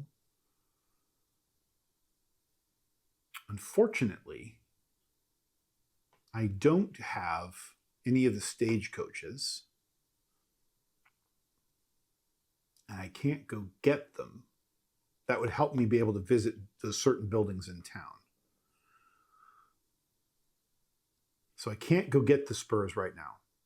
That would be my other option, but unfortunately, I don't have the cards for it. The other option is that I could take it as a 4 of clubs. 4 of clubs in town would either be a workhorse. Actually, it would just be a workhorse. Or a trade. Limit 1 trade per visit. What? So I can trade money, gold, or stars? Is that what that tells me? Oh no, I just spend them. I spend 1 of those items for 4 victory points. It would give me another chicken, though. Huh. Trading post, huh? Sell some of my stuff for victory points? Maybe at the end of the game.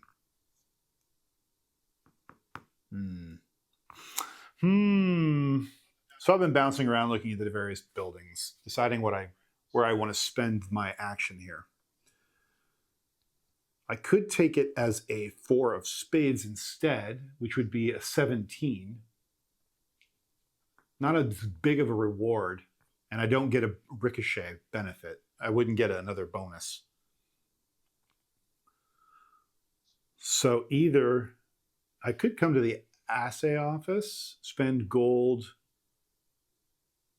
odd value, rounds up. Huh. Let's read this assay office. This might be a thing to do. It is a jack. I would get a hammer out of it, which would not suck.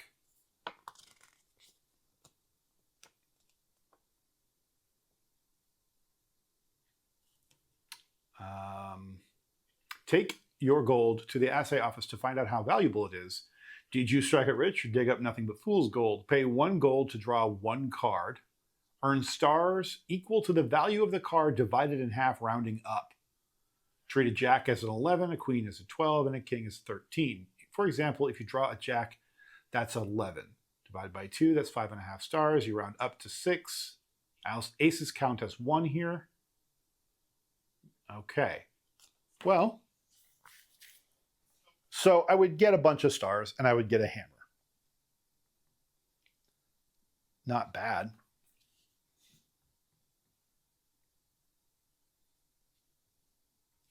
I'd like a ricochet, though. And I don't see that happening. The 4 over here is a cemetery action. Oh, well, I'd get a hammer for $3. That's probably what I'll do. All right. So we're going to put a jack in the poker hand. Sorry about that. I just really wanted to make sure I made sense of what I was doing. So we're going to do a jack over here. And we'll do it as a, doesn't matter, spade. No, we'll do it as a club. Because we're going to do a 4. Yeah, we're doing a 4 of clubs anyway. So actually, it's actually going to be a spade. I did that wrong. It doesn't matter anyway for this, because I'm not in danger of getting a flush. So that's fine. Jack of spades as the poker hand. That leaves us a jack of clubs and a 4 of spades as the actions. We're going to take that as a 4 of clubs. We're going to do that in the upper town, in the main town, regular town, which is up here. So we're going to take the 4. We get a free cemetery action, but before we do that, we're going to spend $3, 3 of which I have just crossed off, and we're going to buy a hammer and gain a star. Cool. So now we have 3 hammers. We're going to earn $6 at the end of this round. And now we get I'm going to mark that off as having been done. We got that. And now we get to take our free cemetery action. And again, I can either come off of where I started from, so 2 victory points, or $8, or come off of the center again. So I could come up here and get my last hammer and get $8. Kind of feels like what I should do. Why not? It's right now while the bots are sleeping. So we'll come up here. We'll get our free hammer. We'll mark our hammer off, and we took a wanted for doing that. So now we're at 4 wanted. I still think I'm okay, though.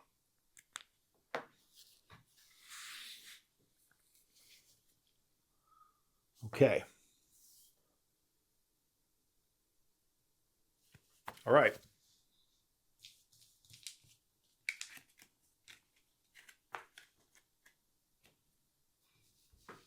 Last turn of the round.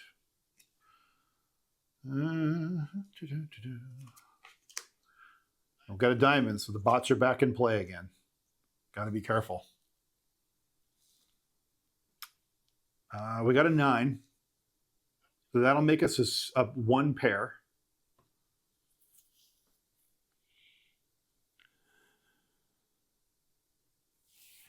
can we go back to the 10?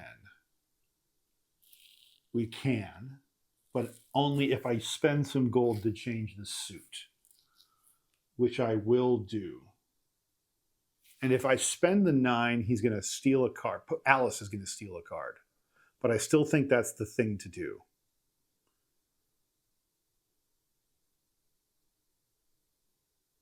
Yeah, it's the thing to do. Okay, we're going to put the 9 in the poker hand, which knowingly gives Alice a card. It is a diamond. I now have a pair of 9s. That's my poker hand, but I'll tell you why that matters in a minute. For the right now, all we have to remember is that Alice permanently steals a card.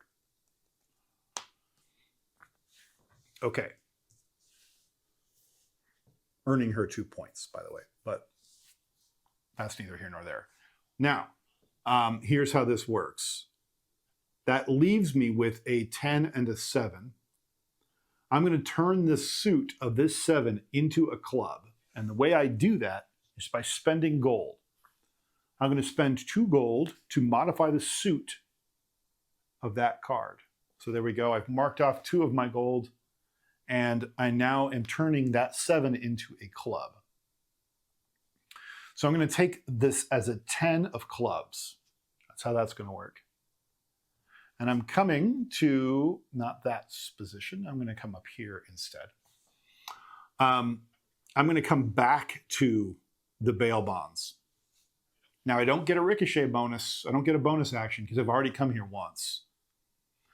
But if I look through the discards, there's 2 queens, 2 jacks, so we'll take the king.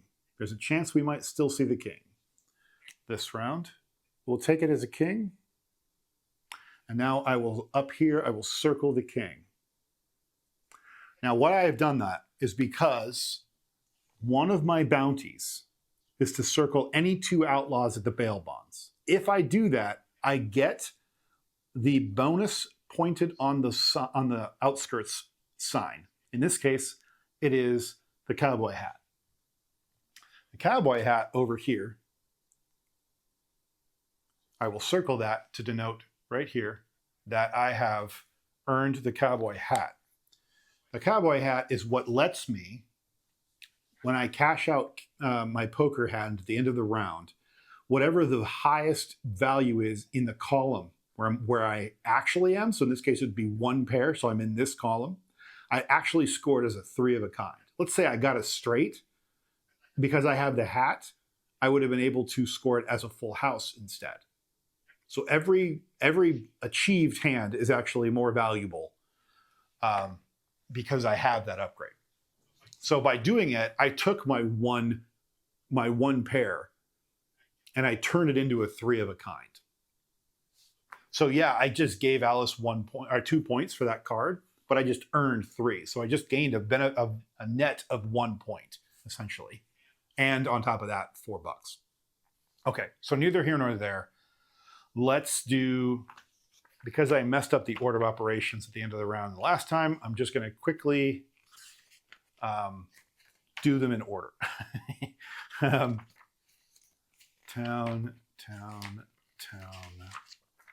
Right, okay, phases. Here we go. Take 5 turns, done. Okay, resolve poker hand. First things first. So that's what we're just doing right now. We're going to resolve it as a 3 of a kind because we have that upgrade. So $4. So we're taking $4. 1, 2, 3, 4. Great. And 3 points. 3 points. So 3 stars. 1, 2, 3. Okay. So that's already paying for itself. Now we did that. Now we're going to pan and work. In order to do that, we come here. We only have 1 gold pan still, so we earn 1 gold. Okay, I'm marking that off now and circling a gold. And then because we have all 4 hammers, we get $2 per hammer. That's $8. So 1, 2, 3, 4, 5, 6, 7, 8. Amazing. And now we deal with the sheriff. I have 4 wanted. I have 4 wanted. Do I want to bribe him and not see the card? And just not get, I can bribe him for 4 gold. I don't want to do that. I only have 4 wanted. I think my odds are decent that I won't get arrested. It is the end of the second round, so if I'm wrong, I will lose 6 points, 6 stars. So let's find out. We're just going to see if we get arrested. We don't get arrested. It's a king. And there, by the way, was the other king, so I wouldn't have actually seen it anyway. The king was the sheriff's card all along. That's pretty funny. Okay, so I didn't get arrested.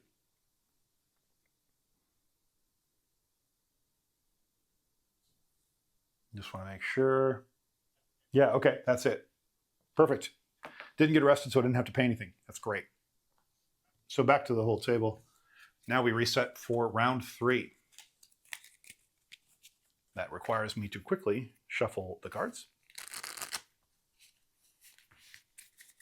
I'll just do a quick set of riffle shuffles on it, and I'll cut them, and we'll get to work.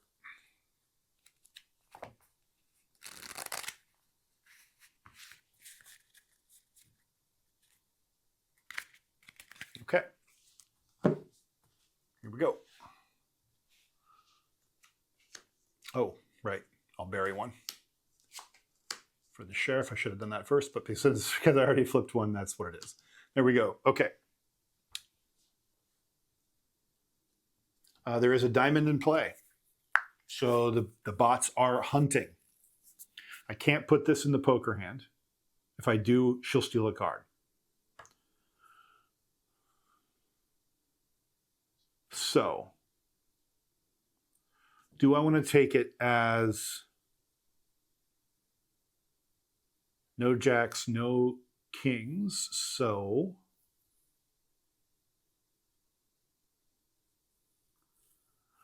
do I want a club action or do I want a spade action? I could just put the 4 up there and not care about the poker hand. If I do that, then I'll take it as a 5 club, maybe, which would give me a gold pan. But that doesn't work. I don't want that right now because Ringo will nail me for getting one of those. Or down here, 5 of clubs. I could visit, where's the 5? There it is, the jailhouse. Spend $2 to gain. Why is the jailhouse written that way? You gain 2 hard luck and 5 points, but you spend $2. That is a weird place to go. Why would you want to go there?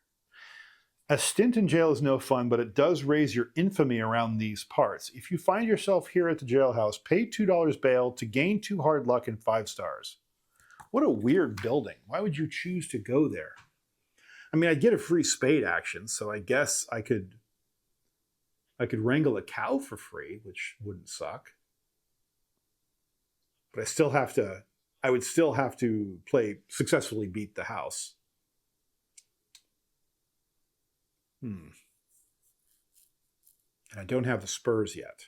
To get the spurs, I would need a 9, and I don't have a 9 or the ability to modify a 9. No, that's not true. I could modify the 10, but I need the 10 as the club.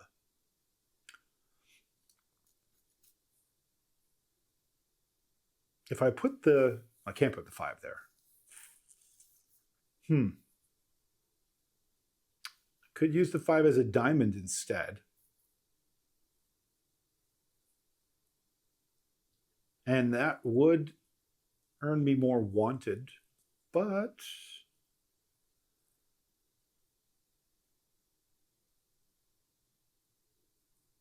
a point per. I could work towards the end game benefit of a point per visited location in the mine. I'm going to be at 4. If I get all that done, I'd be at 6. So that'd be 6 extra points just on that one thing. But in order to do that, I'd end up with 4 additional wanted, which is a huge amount of wanted.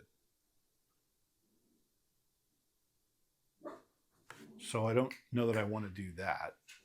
I could get a 5 diamond? No. Well, I could use the 4 as a 5 and get a free heart action. Now we're talking. And if I do that, I could take the trail action to take a club action. Huh. Okay. All right. You've convinced me. That's what we're going to do. Sorry, it's just a lot to kind of bounce back and forth and look at my options here. So how did we start that? We said we were going to take it as a... Ooh, I lost the plot. How did I end up there?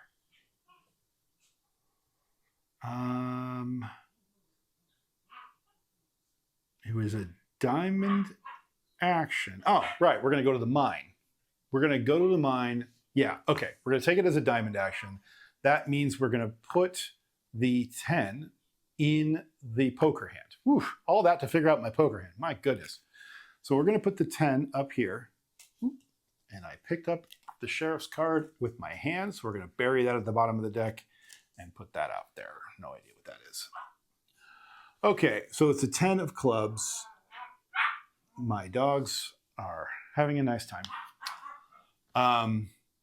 So that's now the poker hand. And we are going to go with the mine. We're going to go with the 4 of diamonds. 4 of diamonds. So our diamonds are here. 5 to 7 lets me go here. But because I have the... I can just spend a gold to modify the value of a card. So I'm going to spend 1 gold. And that is now that 4 is now a 5, which lets me come there. And I will now get a free heart action and my gold back. So I'll take the heart action. Oh, I messed up. Oh, well, that's fine. Because of the double barrel ricochet thing, I can't take the heart action on the trail. I was going to take it as a club action, but I can't. I have to instead take it as a rails action. So unfortunately, Ringo is going to be able to steal a card from me. Do I want to rewind that, though? Is there something else I want to do? I don't think so. Yeah. Okay, it's easy. This one's easy to rewind. Because actually I still get that gold anyway. So I'm not going to take that. Instead, what I'm going to do is I'm going to come down here in 4 and 5. What that does mean, though, is that I didn't actually have to mark that gold off at all. So I'm going to give myself that gold back for marking that off. Instead, what I'm going to do is I'm going to come down here. And I'm going to get myself another wanted, which is not ideal, but it is what it is. I get 2 stars. 1 star, 2 star, and then 4 gold. So instead of getting 4 gold, I get 3 gold because I already took 1 gold earlier. So that reconciles that. Okay, not great. I got a wanted out of it, but now I'm 1 step away from unlocking that if I want to. All right. So I'm at 5 wanted. But it avoided him stealing a card. I didn't want him to be able to steal another card.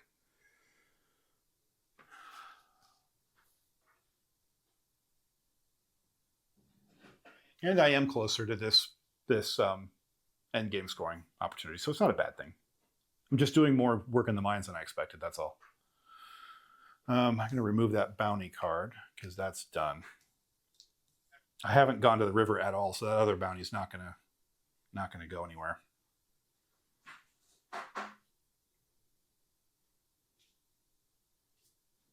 That's all right, though. I don't get points for them anyway when you're playing solo. You just get the benefits, and that's it. Okay. Not bad.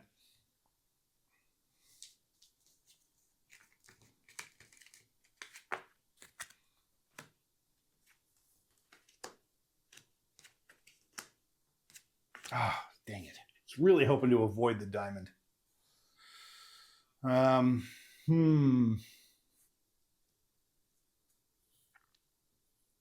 because that means she's still in play. I have to worry about putting a red 2 through 10 card in the poker hand. But there's a jack, and I'm hunting jacks. I'm going to use that to get rid of 2 wanted.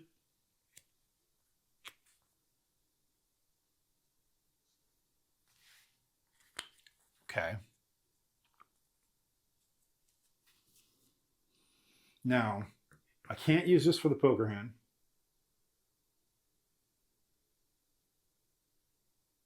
So that means either the jack or the 3. I like going to buildings because buildings earn me points.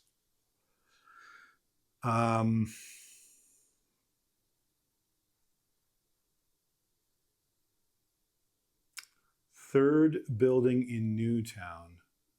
If I go to the Newtown now, I can hire the Pioneer in round 3, and it earns me $7.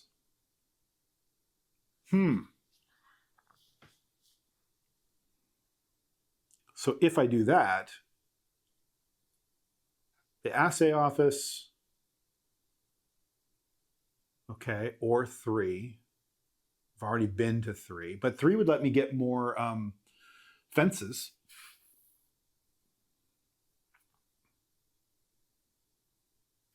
That's not a bad thing. 1, 2, 3, 4, 5. Okay. So I could spend $5 at the, but that would be it wouldn't be a building that I'm crossing off is the problem, and I need to be able to do that. When you circle your third building, I only have 2. I'd rather just go to a new place. I could come here just to do that and get the hammer, but if I do that, I'm letting Ringo steal a card because I'm getting a hammer while he's active, and I shouldn't do that. So that's kind of a bummer. I'm either going here, or I could I could change the value. I could spend it to make it a 4, or even spend 2 to make it an ace and like move it around. I could do that.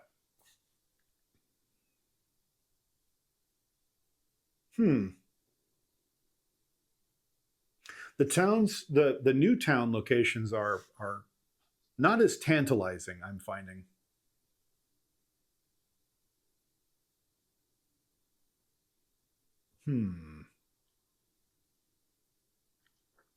All the stuff I want to do would give me things that would let them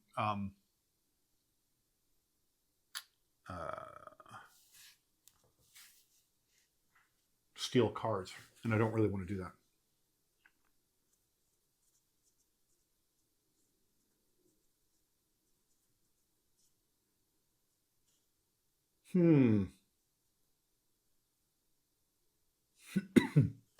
All right.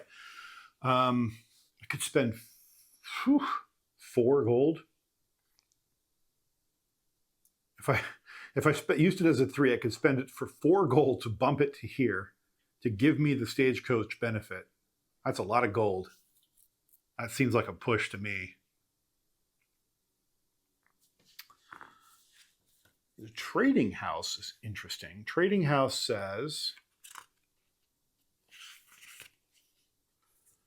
trading post, make a trade they can't refuse at the trading post where you can cross out, erase any one item on your board, therefore lose the ability of that item that you had previously acquired to gain 4. Interesting. An item within a rope circle. Things like map, spurs, black hat. Oh, ugh. I don't want to do that. No. I'm certainly not going to do that. So trading post is off the table. I like my unlocks. I could spend it as a jack and modify it twice and go buy the spurs. Ooh. I would gain a cemetery action, so Ringo would steal a card, which is not good. But getting that spurs would be nice. Hills are 3x. Points for Alice. Let's do that. Let's let him steal a card. We're going to do that. Okay, so with that in mind, we are going to do that as a Jack, and we're going down to a 9. That's right what we're doing. So it's this and this. So we can't actually do that, because if we do this, then she gets to steal a card. And we need it to be a club. Oh, okay. That's actually still fine. It's actually still fine. So we can put the 3 in there. 3 or the Jack. Doesn't really matter, because we're going to make it a 7 of clubs. Okay, so we're going to put the Jack up here. We'll put that in clubs too. So we got a fledgling flush draw going on. That's nice. So now this is going to be a 7 of clubs. And in Newtown, right here, we are going to spend it. A 7 of clubs would put me here. It's actually not a bad place to be. Do I want that, or do I want that? I don't want to make him steal I would like to get the spurs, but I don't want to make him steal a card. I could get a diamond dash and spend it up there in the mine. I get a chicken too. Let's do that. Let's just not spend the gold. We'll take it as a 7. We'll spend the $1. Done. To earn the +1, -1 in town, Newtown, to make it easier to visit town locations. So we've done that. I'll go ahead and mark that off to remind myself that I've done it. And as a bonus action for going here for the first time, I get a chicken. So I've caught my second chicken. And I get a free diamond action, which I must take in the mine. Well, because it's a free bonus action, I'm going to go ahead and go here and get this one unlocked. Just 3 more wanted. Not good. But I am at 6 wanted, because I've been managing it. I've been marking them off as I've been catching outlaws. But I have now unlocked a point per mine location. So I'm at 6 right now in the mine. So that's pretty good.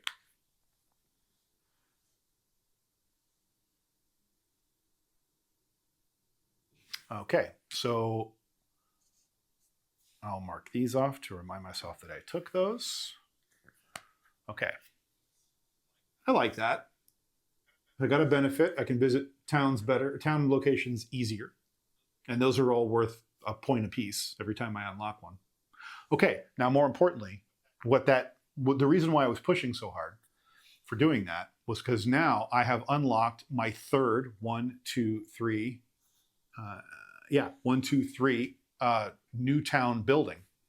And when you circle your third building in Newtown, when your specialist for hire is a pioneer, you gain the listed benefit. I am in round 3 right now, and round 3's listed benefit is $7. So I'll just put a little dot next to that to remind myself that that's what I did. And I'll take $7. 1, 2, 3, 4, 5, 6, and 7. I did that over here. So I'm cruising right along on the money track. Okay. Thank you, specialist for hire. Retain or dismiss at the start of each round. Retain or dismiss. Oh, I can switch out my specialist? That's interesting. Huh.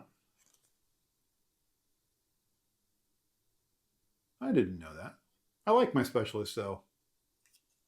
Start of each round. Prior to beginning each new round, you must choose to retain or dismiss.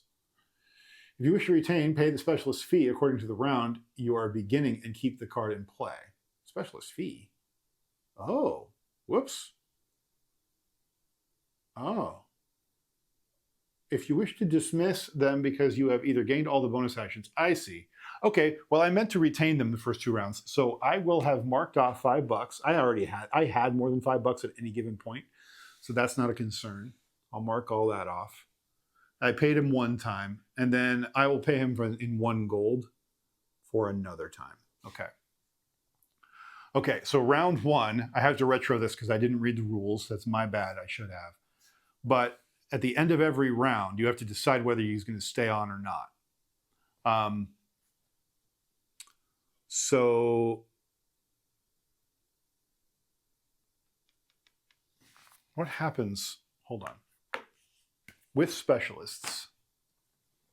When you circle, you'll gain a town bonus action. Oh, I don't earn $7. That was a mistake. I was supposed to pay him $7. So I'll just erase those because those are off the end. I just added those, so no problem. Okay, I don't earn $7. I get a town bonus action. Oh, interesting.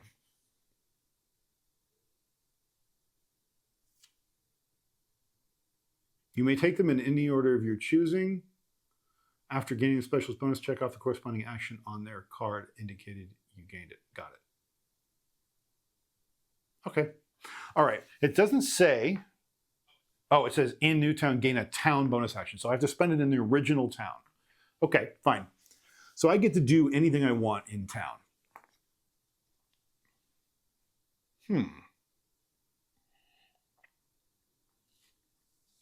Well, let's take a close look. It's definitely going to be a new building.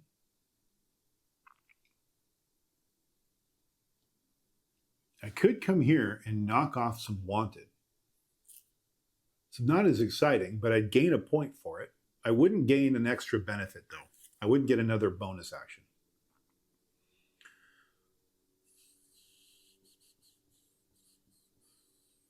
I could come here and peek at the card, would give me a diamond action, which I would have to spend in the river.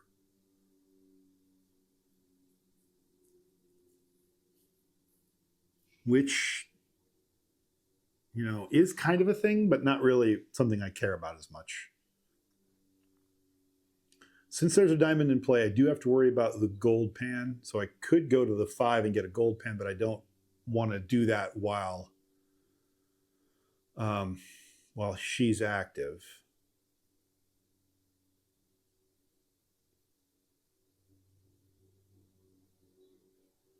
Ignore wanted in cemetery. Interesting.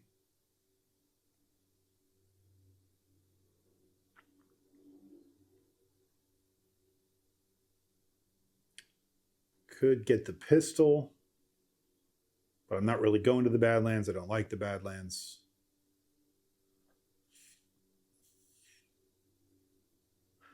I have money, but not as much as I had before. So I could go to the bank.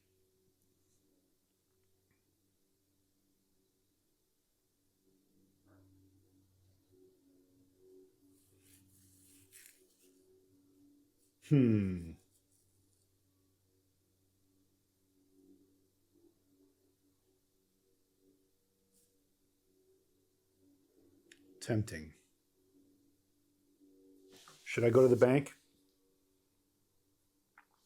Does a couple things. I don't get a bonus action though. I kind of want a bonus action. I get a bonus spade action if I go there.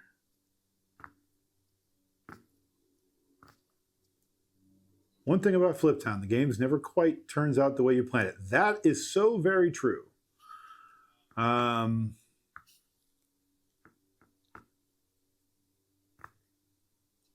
And I kind of like that about this game. It really makes you have to just figure it out. I'm going to go ahead and just do the pragmatic thing.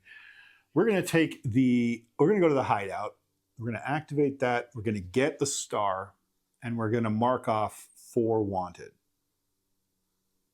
Okay. But really the important part here is that I visited a new location that I didn't have to spend an action in order to get.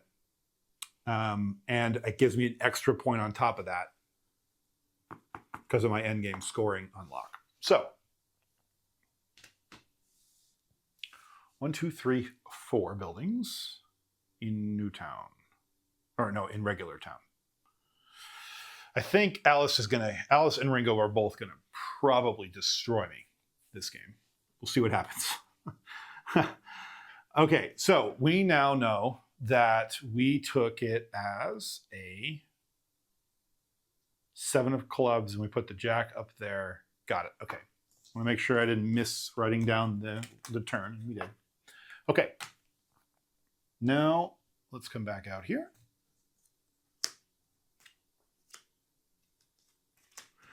Bots are still in play, unfortunately, getting diamonds like crazy. And neither of those can go in the poker hand. So that has to be a 9 of spades.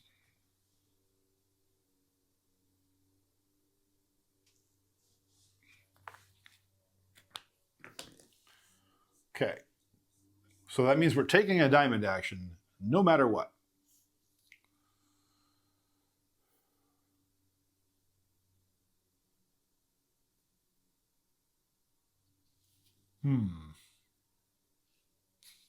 Could get a free heart action.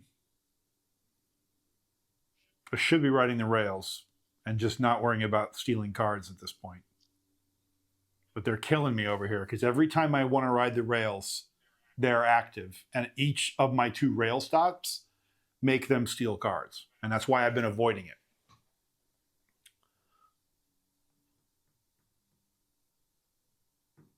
But I guess I could do that.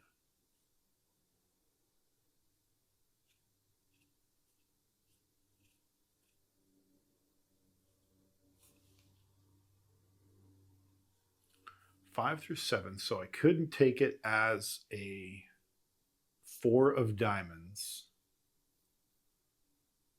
and then spend a gold to bump that to a 5. Then take the heart action on the rail to do which one? Probably get the gold pan.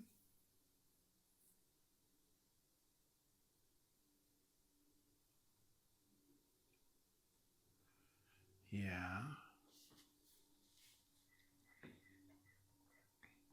I don't have to go to the next one. I could keep trucking.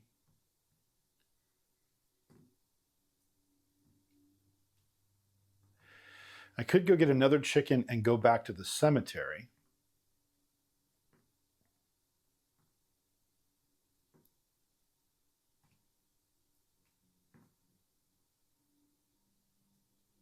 And get a spade action. Interesting. You know, I think I like it. Okay, we're going to go to the mine. We're going to spend a gold. Okay. Yeah, we're going to spend a gold to turn this from a 4 of diamonds to a 5 of diamonds. So I'll mark off another gold. And we're going to take this 5 through 7 location, which gives us a gold, which I will mark off, and a heart action. So I'll take the heart action. It has to be taken on the new board. So I will come here and get a gold pan. Will I?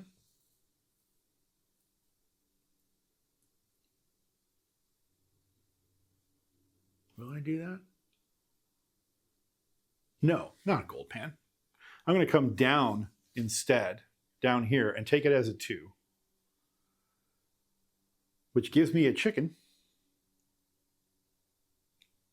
And it also lets me go to the cemetery. Going to the cemetery triggers Ringo. Ringo steals a card. So we'll put a card underneath Ringo. But more importantly, in the cemetery, we will come across, we'll go over here, which earns us another wanted. That brings us to 3 wanted. And I get a free spade action.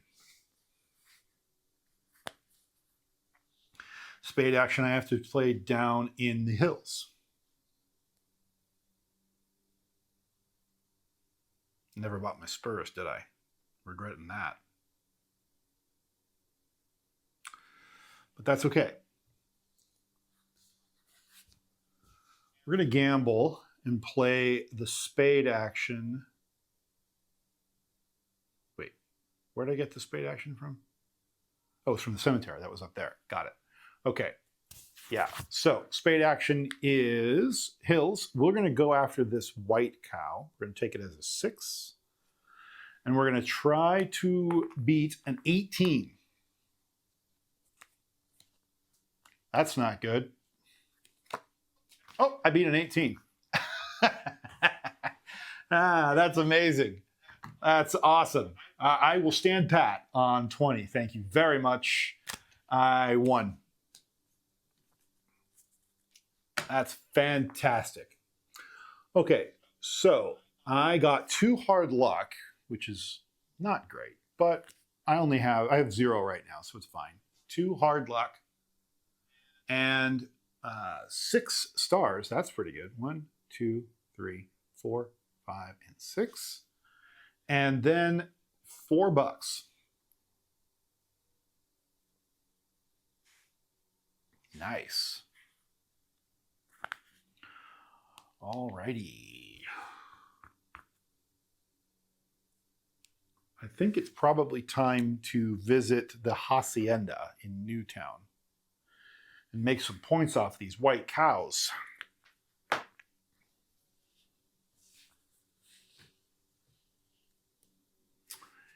Yes.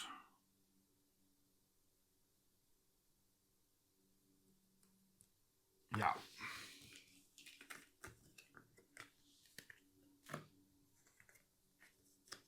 Three, 2, oh. No diamond. Bots are not in play. Thank God. Okay. I can do what I want. I do what I want. Still, my poker hand is suffering, though. Just as terrible. But I'm not going to worry about it because poker hand's not going to be helped by this at all. So, do I want to take another spade action? Maybe. Could go after another cow. But they're both black cows, and I don't really care about that because they're the lowest point value cows. I guess I could take it as a 5. If I did that, it would be a red cow, but then I'd have to unlock both. Rather just go there once and unlock white cows. So let's not do that. We could go to the Badlands instead and take it as a 2. Go for the cheapest of the cheap chickens. But the benefits there aren't very great. So instead, let's look at heart actions. We could go 3 and get a gold pan, which would not suck. But I would like to find a bonus action somewhere. I could change the suit. I could unlock... I could change the suit to a club and then unlock a different sound building. By the way, at the end of this round, I'm going to dismiss my specialist. And that's fine.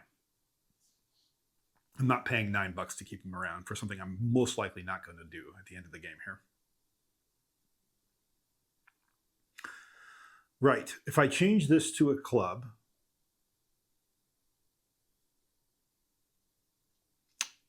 I could come down.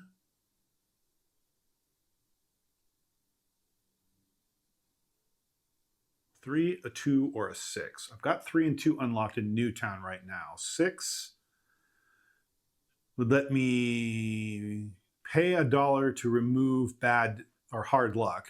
I only have 2. I would get a chicken, but no big ricochet or no big bonus action. Okay.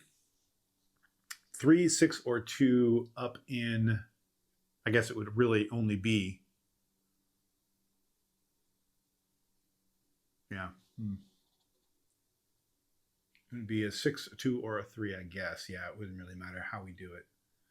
6 would be $1 to remove some wanted. Not a bad thing. But I don't really want to go there. Or 3 or 2. I already did 3. 2 is betting on colors. Also not a bad thing. But it's just earning me victory points. None of those are going to give me building unlocks. So, is it worth spending the suit if I can't really get building unlocks? Or not building unlocks. Sorry, bonus actions. I'm trying to bounce around and get stuff done.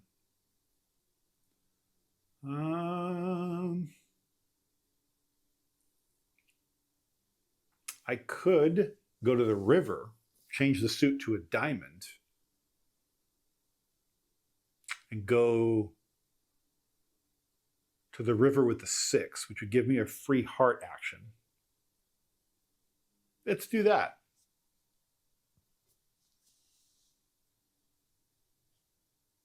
Let's do that. Okay, we're going to go to the river. Why not? We're going to change the suit of, so we're going to spend 2 gold. We're going to change the suit of the, what?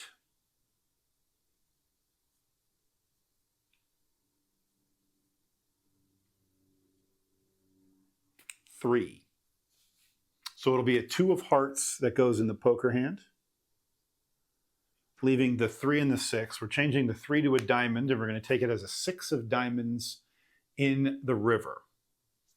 So 6 of diamonds in the river lets us go down here, and that gives us 1 hard luck and 1 gold and a free heart action. So because we took the river, the heart action has to be on the trail.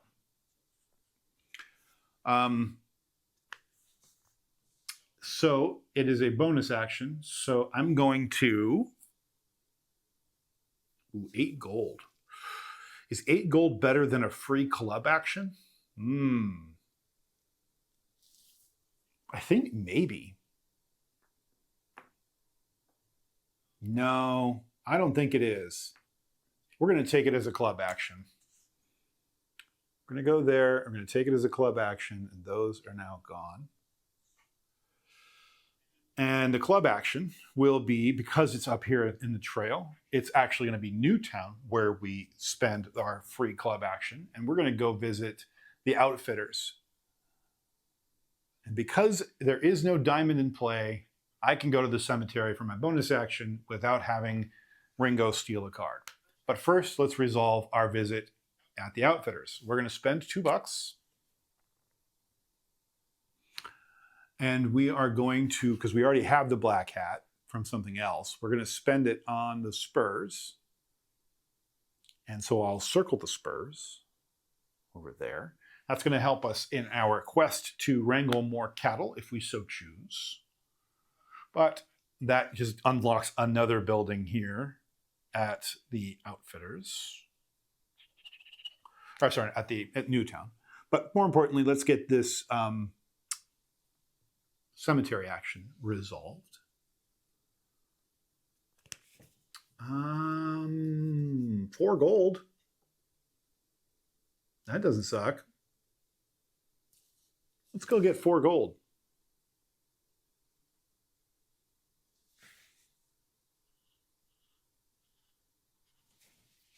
Okay. Cruising right along. Now we're set up for a diamond action later.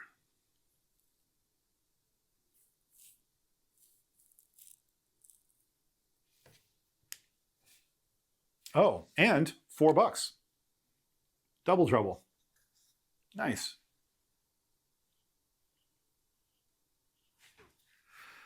Okay.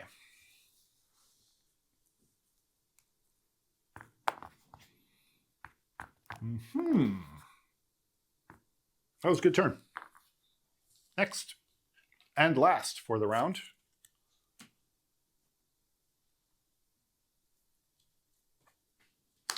King, we're hunting kings. And no diamonds. So no bots again. Okay, for the kings, do we want to get rid of more wanted? We're at 3. I'm not too worried.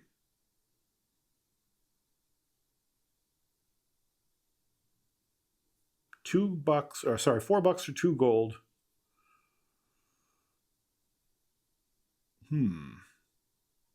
Do I gamble on the wanted? It's a nice opportunity to get down to 1 again.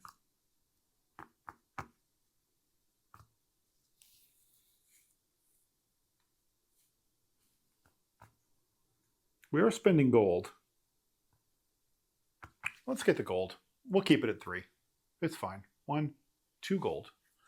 So that's our bounty on the king. Now,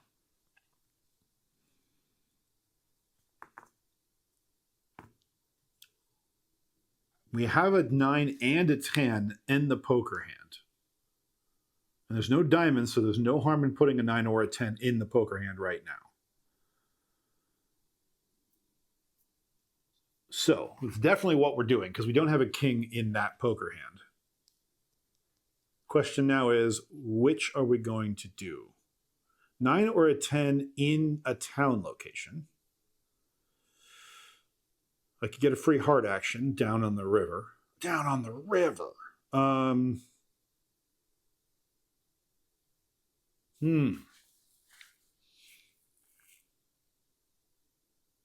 By going to the gunsmith, I would get that benefit. 9 in Newtown has already been visited. Less interesting. But I do have the stagecoach. So I could treat it like an 8 and come get a gold pan.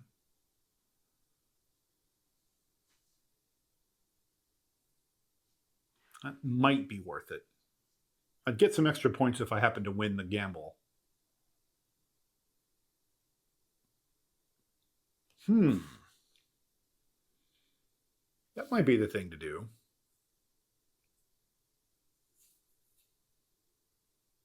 But a free heart action wouldn't suck either.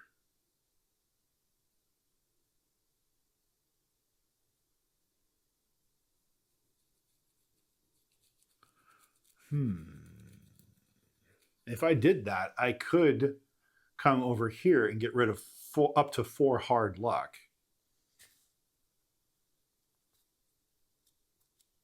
The round's about to end.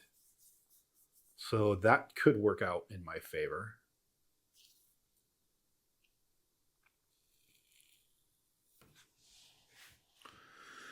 Because if I buy the pistol, I can go to the Badlands.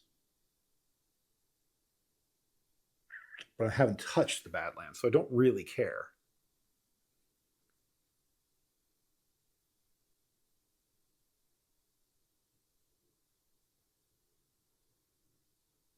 I could find out if I'm going to get arrested. I could either get a star, I get a diamond action. I could go down, I could go to town, get a diamond action, or I could go to Newtown and get a gold pan.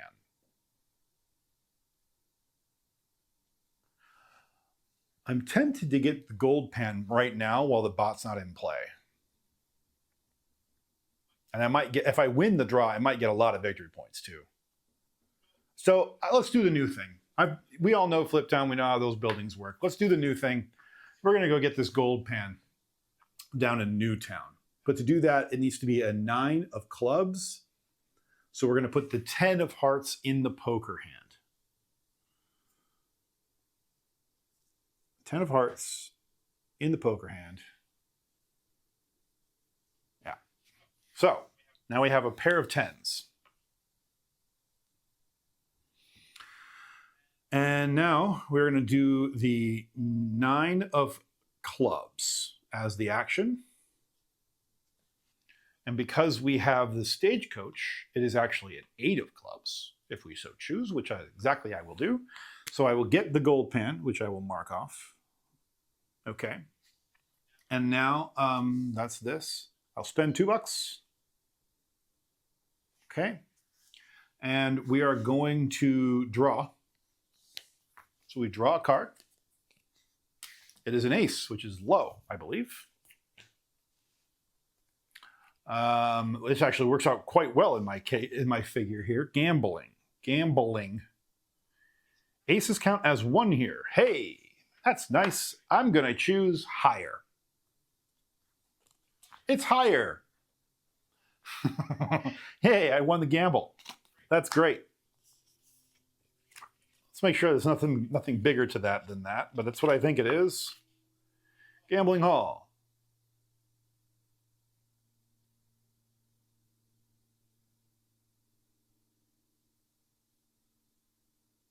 Ah, okay. Okay, interesting. Right.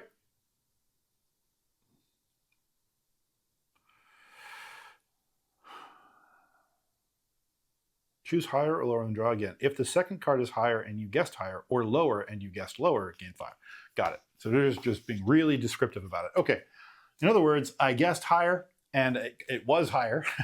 So I got 5 stars. 5 stars for winning that gamble. 1, 2, 3, 4, 5. That was a pretty good move on my part. Okay. I got a gold pen and 5 stars. And all I did was spend $2 to get it. But I need to circle that 8, don't I? Okay. 1, 2, 3, 4, 5. If I visit town one more time, I would be able to get a free town action, but that ain't worth the $9 it's going to cost me to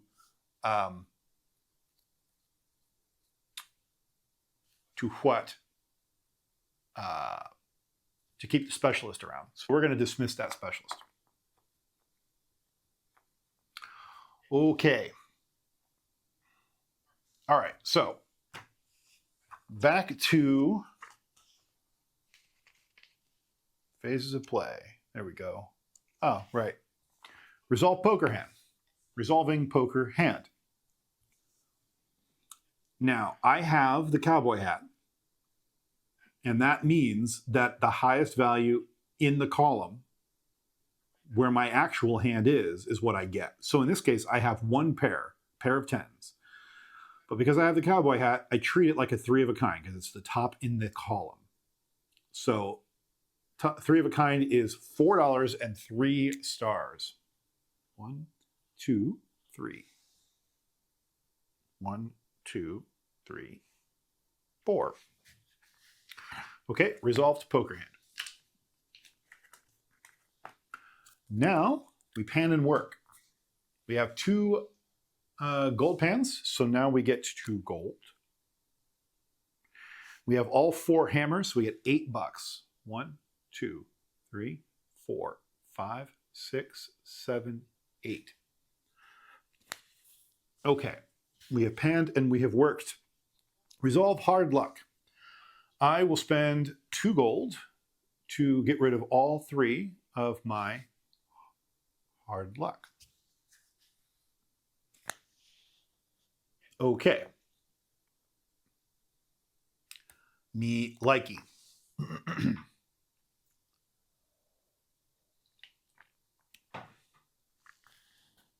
Sheriff attempts arrest. I have 3 wanted. I am not going to try to bribe him. It's a 6, so I evade arrest. Outstanding. Took a shot, but I think that was the thing to do. Okay, last round in Fliptown New Frontier, playing double barrel mode, which is what we are playing today. There are 4 rounds, not 3. So we're going to get a 4th poker hand.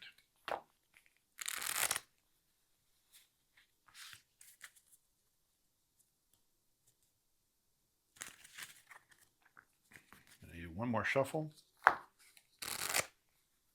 Okay. And now we'll do a quick cut. Great. All right, here we go. Last round. Ooh, a queen, which we are not hunting. We are hunting jacks, though. And a 2. Hey, that's cool. Okay, whoops, that's not what I wanted to do. We will do that instead. Okay. So, no diamonds. So the bots are not active right now. I get to get away with Moida. We need to get to the king to get our cows to score. So we might turn this into a king and put the jack in the poker hand, maybe. And if we do that, though, ooh, but this is the club we need. So what I might have to do is use the jack for that. Speaking of getting away with Moida, don't forget your sheriff card. You're right. I should have done that first. Thank you. Okay, so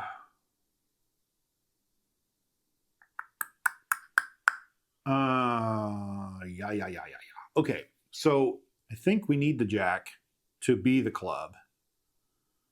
And I'm going to have to upgrade the jack twice, but I can do one of those for free. So that means the 2 of spades is going in the poker hand. Poker hand for the 4th round is tracked over here on the ridge. So we're going to go 2 of spades. Right. Okay. The penalty for arrest in the 4th round, by the way, is $22 or 10 points. Might be the time to bribe the dude just to not get nailed. Okay, so we know we did that. So what we're going to do is we're going to go visit Newtown. We're going to take it as a club. It's a jack of clubs. And so Newtown, we're trying to get over here to the king to go see the hacienda. In order to do that, I'm going to use my stagecoach, which gives me a +1. So it takes the jack to a queen. And then I'm going to spend a gold to bump that queen to a king. And so I visited the king. I get a star for first visit. Oh, and by the way, my specialist has been dismissed. I chose not to pay the $9 to keep it around.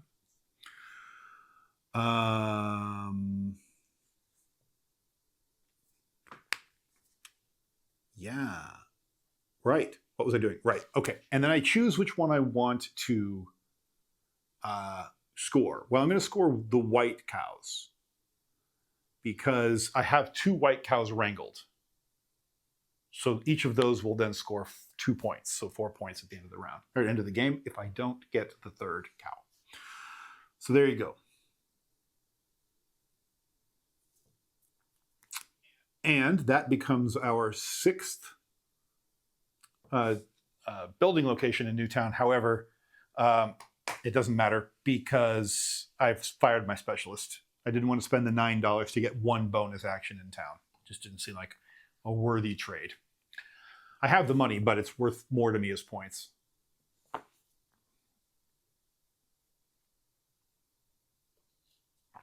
That may be a bad idea, though. Hold on. Let me think. I can retro that now if I want to spend the $9. And if I do that, I can get a free action, which would then give me 3 points. Max 3. Hey, I think I am going to do that. Money is only worth $4 per point, so at the end of the game. So I'm going to come back here. Hold on. Rather than dismissing as I expected. So I already got the 3 building bonus from my specialist. Yeah, exactly. So I'm going to, at the end of the round, or at the start of the round rather, I have to decide what I wanted to do. In this case, I chose to retain. Round 4 says $9. So 1, 2, 3, 4, 5, 6, 7, 8, 9. Okay, done. I've retained him. I spent $9 to do it. I just unlocked my 6th building just now in round 4. So I get to mark that off, which gives me a free town bonus. If I come up to town bonus to do that, I'm going to take this gunsmith. Am I? No, I'm not. I'm going to take the gold pan instead. Yeah. I'm going to go to the general store, which I've never visited. I'm going to spend $3 for this gold pan. It doesn't really matter. I think I'm going to pan one more time, but that's fine. So I got the gold pan, but more importantly, I'm going to take this hard action. And the hard action, because I took it in regular town, is going to be used in the river. This will all make sense in a moment. I'm going to use it to go here. In this location here, I get a chicken. I need to go visit that chicken before the end of the game here. I get a chicken. I get 3 points. So that's automatically more points than I would have had by saving the $9. And I get a gold per gold pan, max 3. Well, I just got a gold pan, and that means I have 3 gold pans now, so I get all 3 of those golds. Another point. Hard action is rails. Oh, you're right. It is, isn't it? That's okay. That's okay, because I can. It's a lot of hard luck, but I could do it. I could skate all the way down to the 9 on the rail. And that would give me my diamond bonus. So I could just keep doing what I'm doing here. I think I'm going to do it. I haven't been riding the rails anyway, and I have no hard luck accumulated. So here's how it's going to go. The heart benefit that I took is rails. So I'm going to stay. Oh, I'm down here on the 2. Okay.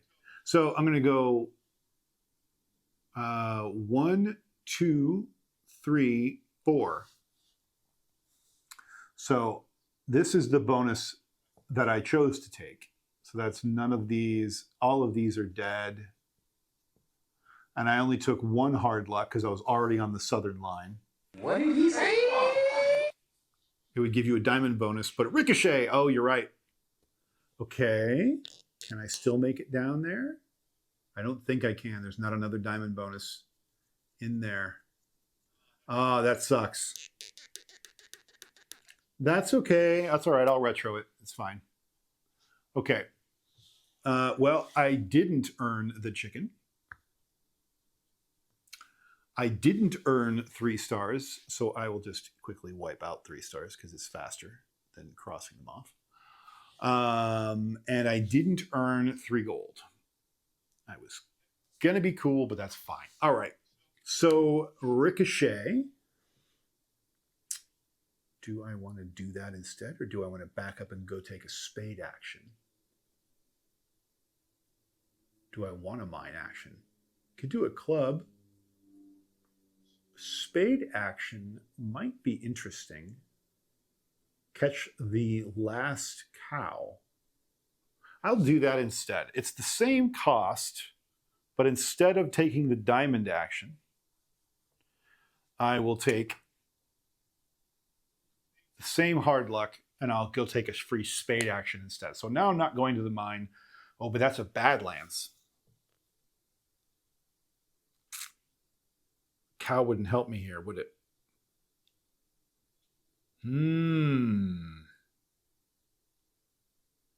Maybe I just count my blessings and get 5 gold and count it a day here. Don't get the hard luck. That's what I'll do. I would love an extra action, but at the end of the day, I'll take 5 gold instead. And now I'm not as far along as I thought. And this is actually a circle because I went here. Okay, 5 gold. 1, 2, 3, 4, 5. Not bad. Not what I wanted, but not bad. Damn ricochets are killing me every time here. Okay, but I'll wipe this out because this is still available. That river location. We'll have to do it a different way. It's fine. I have a different way to do it. It's no big deal. All right. So that was a bust, sort of. I still got 5 gold out of it.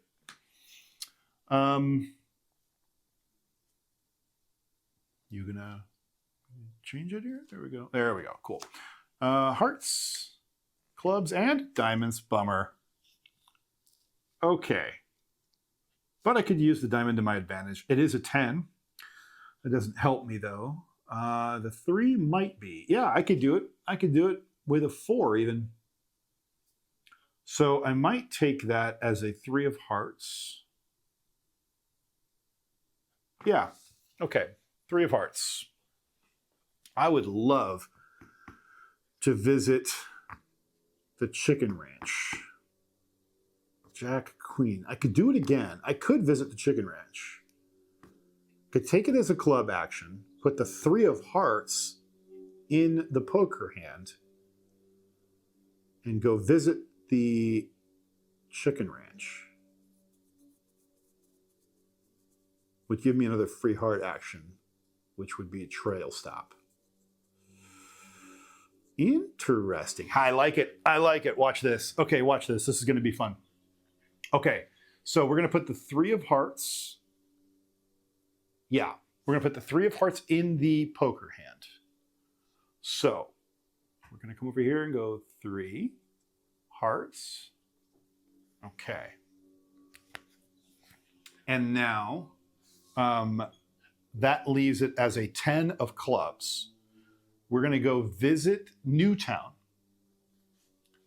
10 up to Jack is what I'm using the stagecoach for. So that's free. I'm going to spend a gold. Yep, spending a gold to change that Jack into a queen, which lets me visit the chicken ranch. And it's my first visit, so it's a ×1. It's not really supposed to be darkened out. I'll circle that instead so we can read it. It's a ×1. So right now every chicken is worth 1 point that I have wrangled. I get a free heart action, which I will take up on the trail.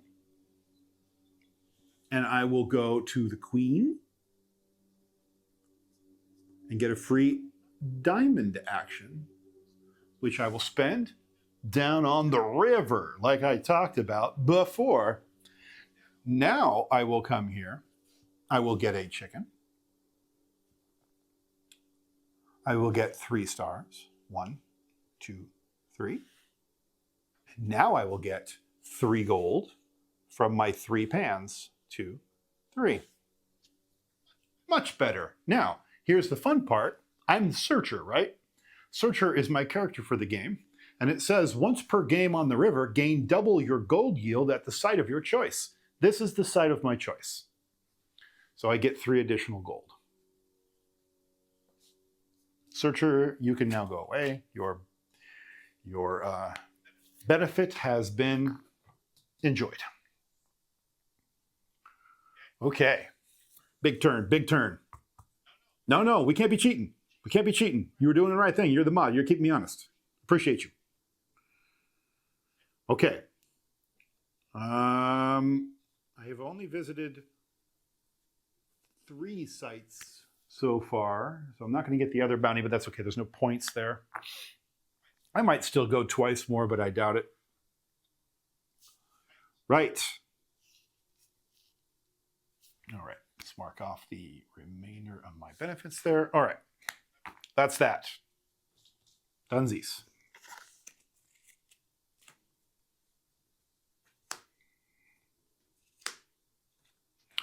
Diamonds are back in play. We are hunting jacks, though. So I'll do what I did before. I'll spend it to get rid of 2 wanted. Will I do that? I don't know. 3 is manageable. Do I just stay greedy and get 2 more gold?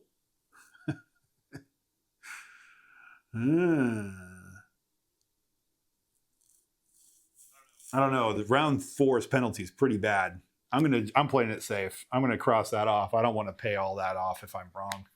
If that's anything other than an ace, I don't want to be screwed. Okay. Now we're back in play. We still can't do the cemeteries, gold pans, or hammers. We almost have all the gold pans, so it doesn't matter. We can't put that 6 in that 6 of diamonds in the hand, or Alice will steal.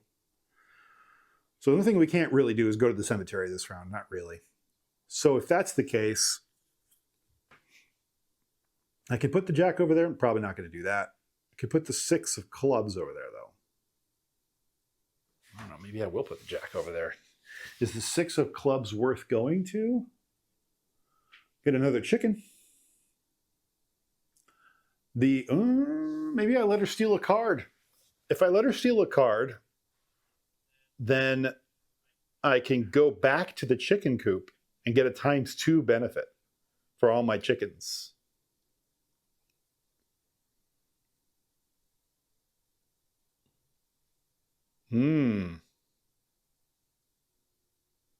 That might not be the worst idea. That's 4 extra points.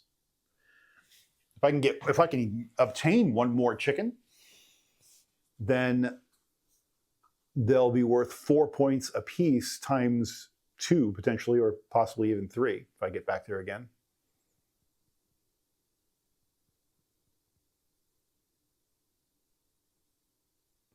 So basically what I'm saying is I need to go, if I'm going to do this, I'm going to do this here. And then I need to get 1 more chicken before the end of the game, so that I can double the value of the chickens and then double them again.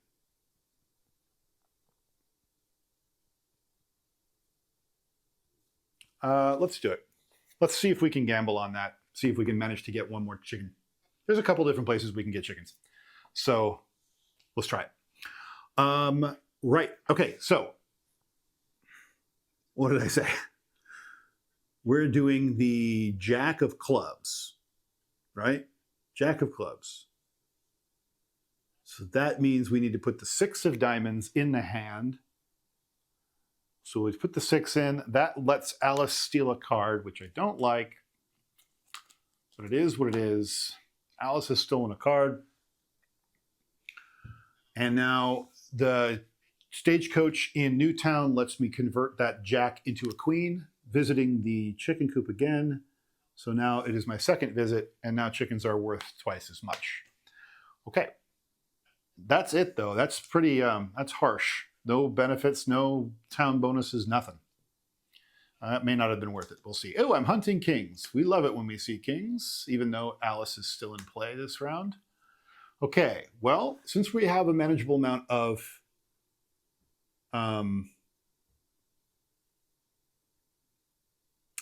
wanted, we'll go ahead with 2 gold for our hunted king. Okay. Spades. That's interesting. Our cows are worth 2 points apiece. So, and I do have the spurs. So if we played a king of spades, I could bring it to a queen of spades and then spend a gold to bring it to a jack of spades, which would let me go after the white cow,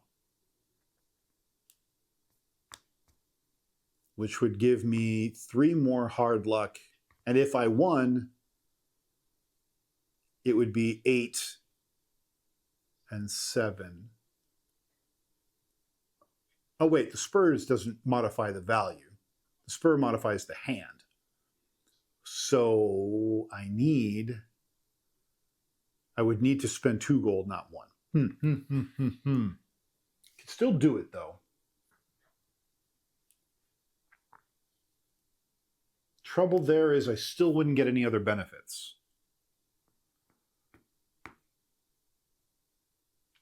So is there a better move? 9 of clubs. 9 of clubs. I've already been to the 9 in that town. And I've been to the 9. No, I have not been to the 9 in that town. It would give me a heart. It would give me a rails action, which would give me another chicken.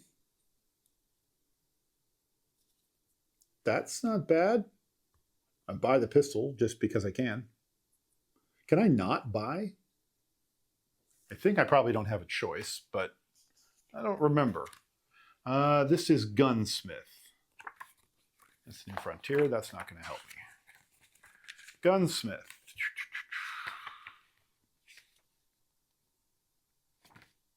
Gunsmith says, you may purchase. You may upgrade. That means I don't have to. That's great. Okay. So I can go visit that, not buy the stuff, because at this point I want to save the money for points, especially since I don't plan on doing any of the Badlands. But it would give me the heart action, which would let me get me another chicken and 3 points. So I think that's what we're going to do. We're going to take a 9 of clubs. We're going to put the king in the hand. That's the plan. King in the hand over here. King, which is not, by the way, triggering because it's above a 10, so Alice won't care. Is a diamond. Okay.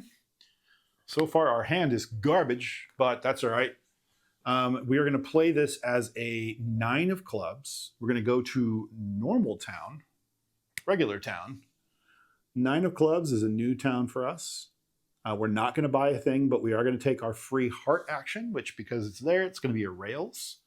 We're going to skip down the line over here on the rails, which is an 8. No hard luck in between the two, but I did skip over the 7. I do get a chicken and 3 stars. Okay. Very cool.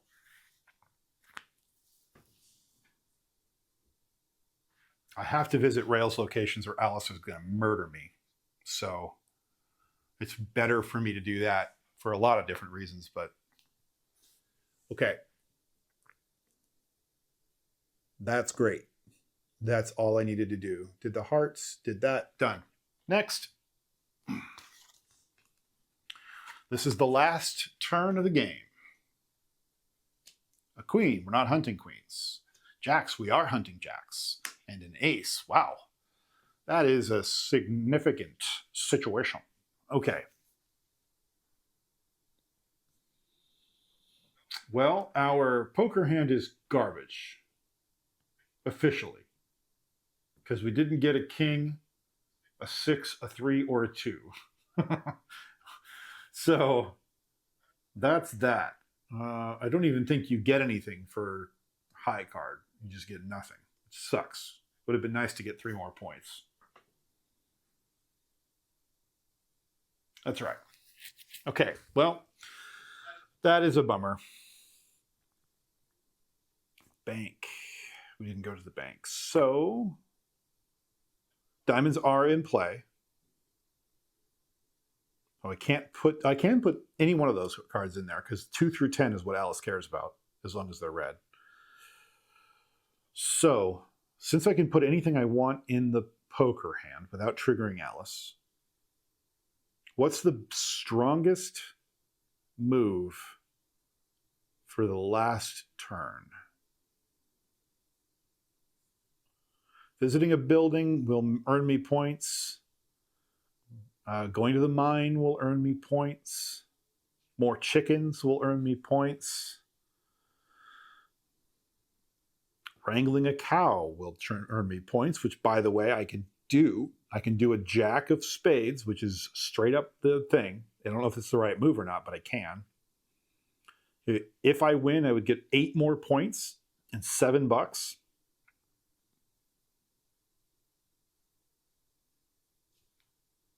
And I do get help on my hand because I have the spurs. That might be the thing to do just for the points. And the cows are worth 2 extra points, so that would be 2 extra points on top of it.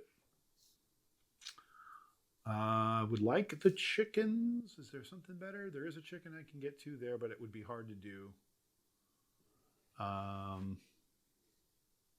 Did I get all the other chickens? No, I could. Yeah.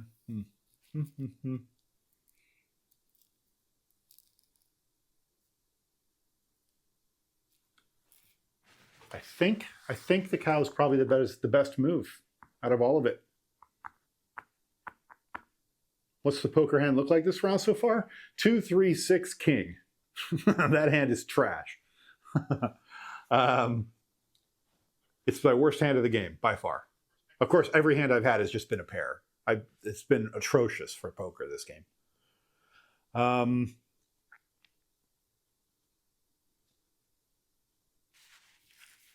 Okay.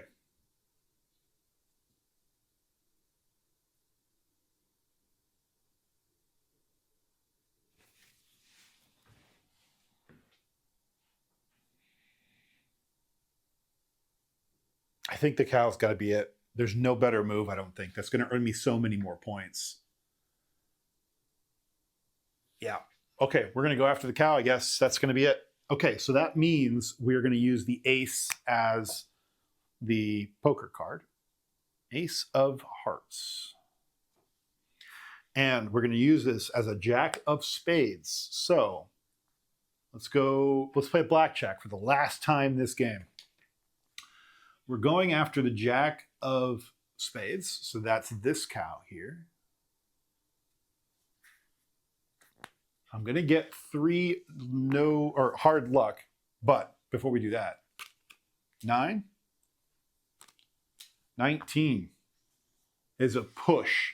Because guess what? I have the spurs, which is a +1, -1 to the hand. So that's actually a 20, and I just won. Done. I don't have to do anything. I stand on that, and I win with a 20. 3 hard luck. 1, 2, 3. 8 stars. 1, 2, 3, 4, 5, 6, 7, 8. And $7. 1, 2, 3, 4, 5, 6, 7. Now, that cow is also worth 2 extra points because it's white. Okay. Let's see. You could have had a straight in the poker hand by taking the 5 of clubs last round and the ace this round, but that would have triggered Alice. You are right, but I also had no way of knowing, and it did not make sense to gamble to that level of, to that degree. I would have been drawing an inside straight, essentially. Well, I don't know that I would have, though, because it would have been an ace, a 5, a 6, a 3, and a 2. I would have had to have a 4, and I don't have a 4. I would have been hunting for a 4, and I never got that. So I still think that I made the right call. All right, final scoring. Let's figure this whole thing out here.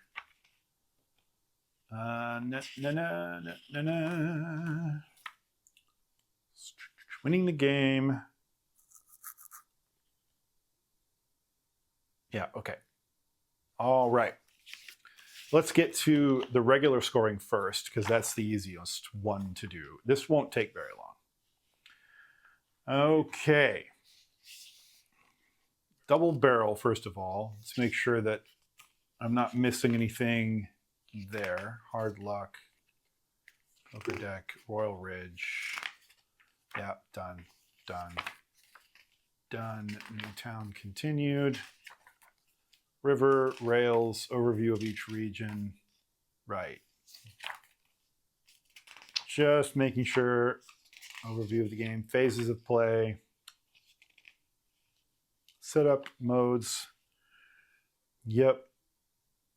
Yep. Okay.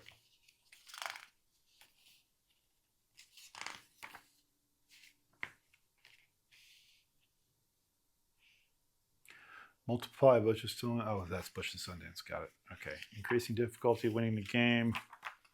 Compatibility. Okay. Well, there's nothing in the new rulebook that talks about scoring changes or modifications. So we're just going to go right down the middle here. First things first. 1 point for every $4 in my inventory, rounded down.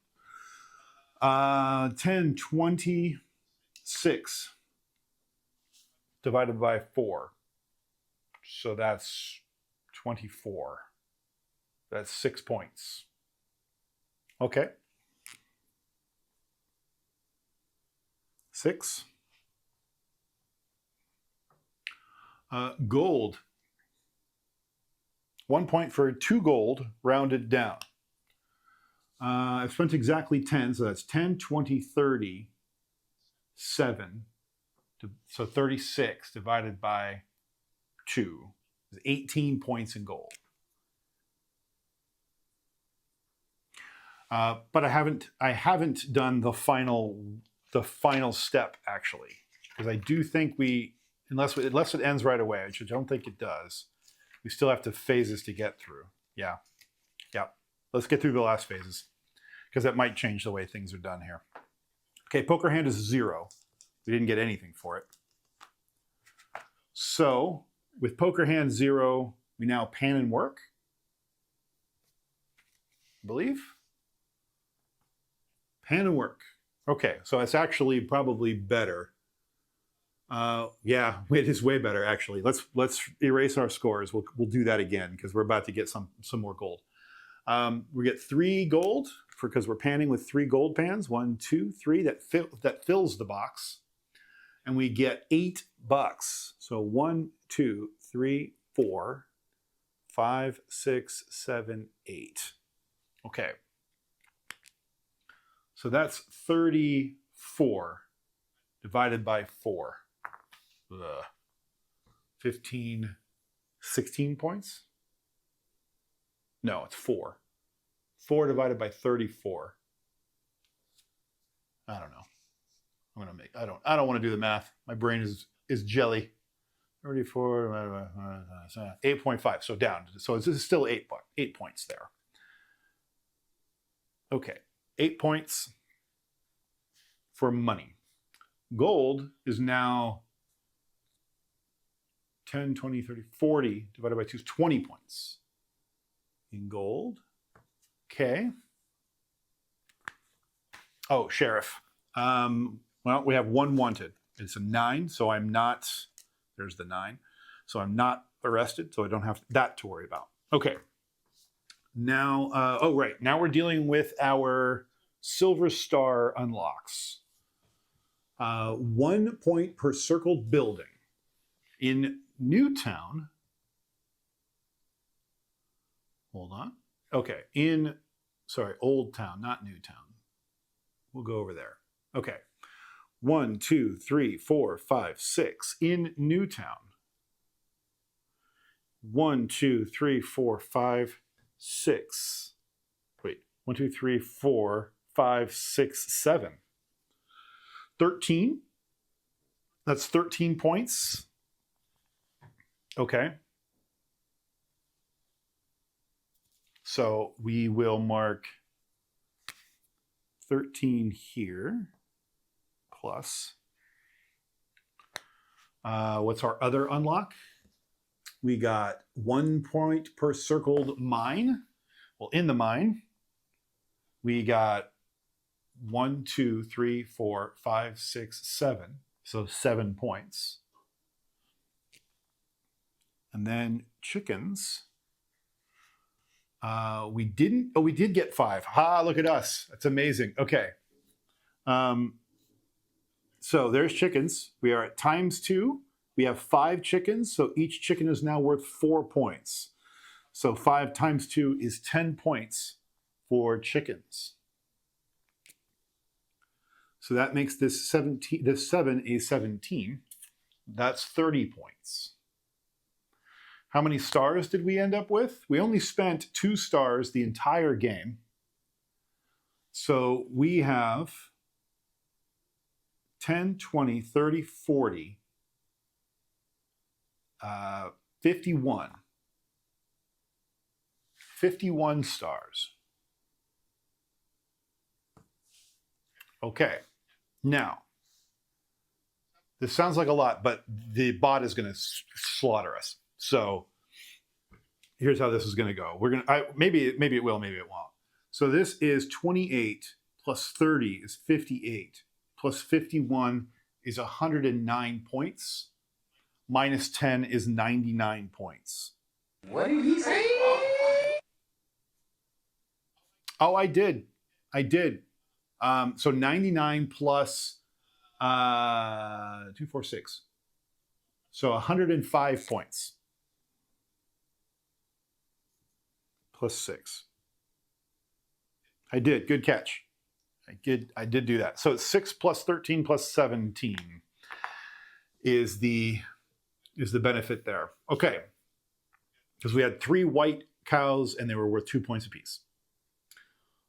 Yeah, so I'm at 105 points. Now, let's see how we did against Alice and Ringo. That is not going to be pretty.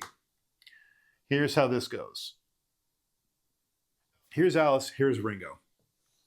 First and foremost, let's just look at the number of cards they were able to steal throughout the game. 5 cards in total, that's 10 points. So it doesn't really matter. What I'll do is I'll just give them 5 each. Doesn't matter who is who. 10 points, right?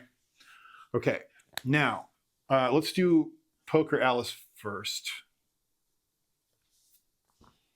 I'm playing on normal, so that means the first 3 of these are what we're scoring. For every stop in the rails that I did not stop in, she's going to earn 4 points.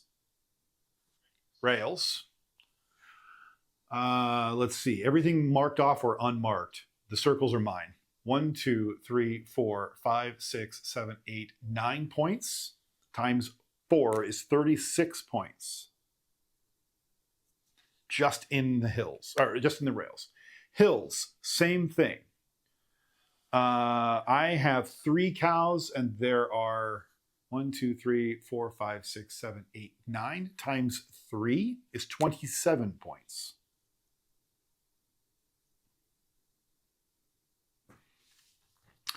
Newtown. Newtown I did all right in. We're around that view now, so I'll just do that. 1, 2, 3, 4, 5. 5 times 2 is 10. Okay, we're not scoring river because we're not playing on hard. We're playing on normal. So that puts her at 50, 60, 73, 78 points. Okay, 78. Playing on normal. Mine is times 2. Did okay on mine. 1, 2, 3, 4, 5, 6, 7 times 2 is 14. Yikes. This is getting tight now. 14. Trail times 1. Didn't do great on trail. 1, 2, 3, 4, 5, 6, 7, 8, 9. 9 points on trail. Okay, that's 19 plus 9 is 28 points. I think she beat me. 90 plus 16 is 106. She beat me by 1 point.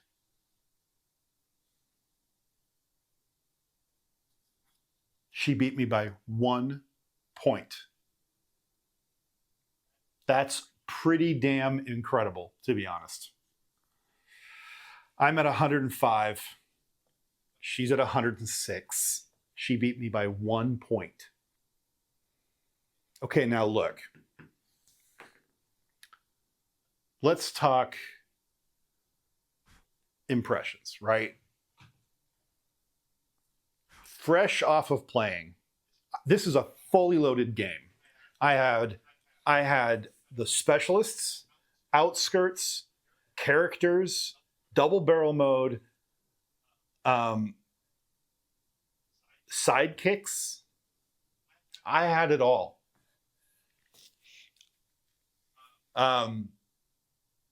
It was loaded in.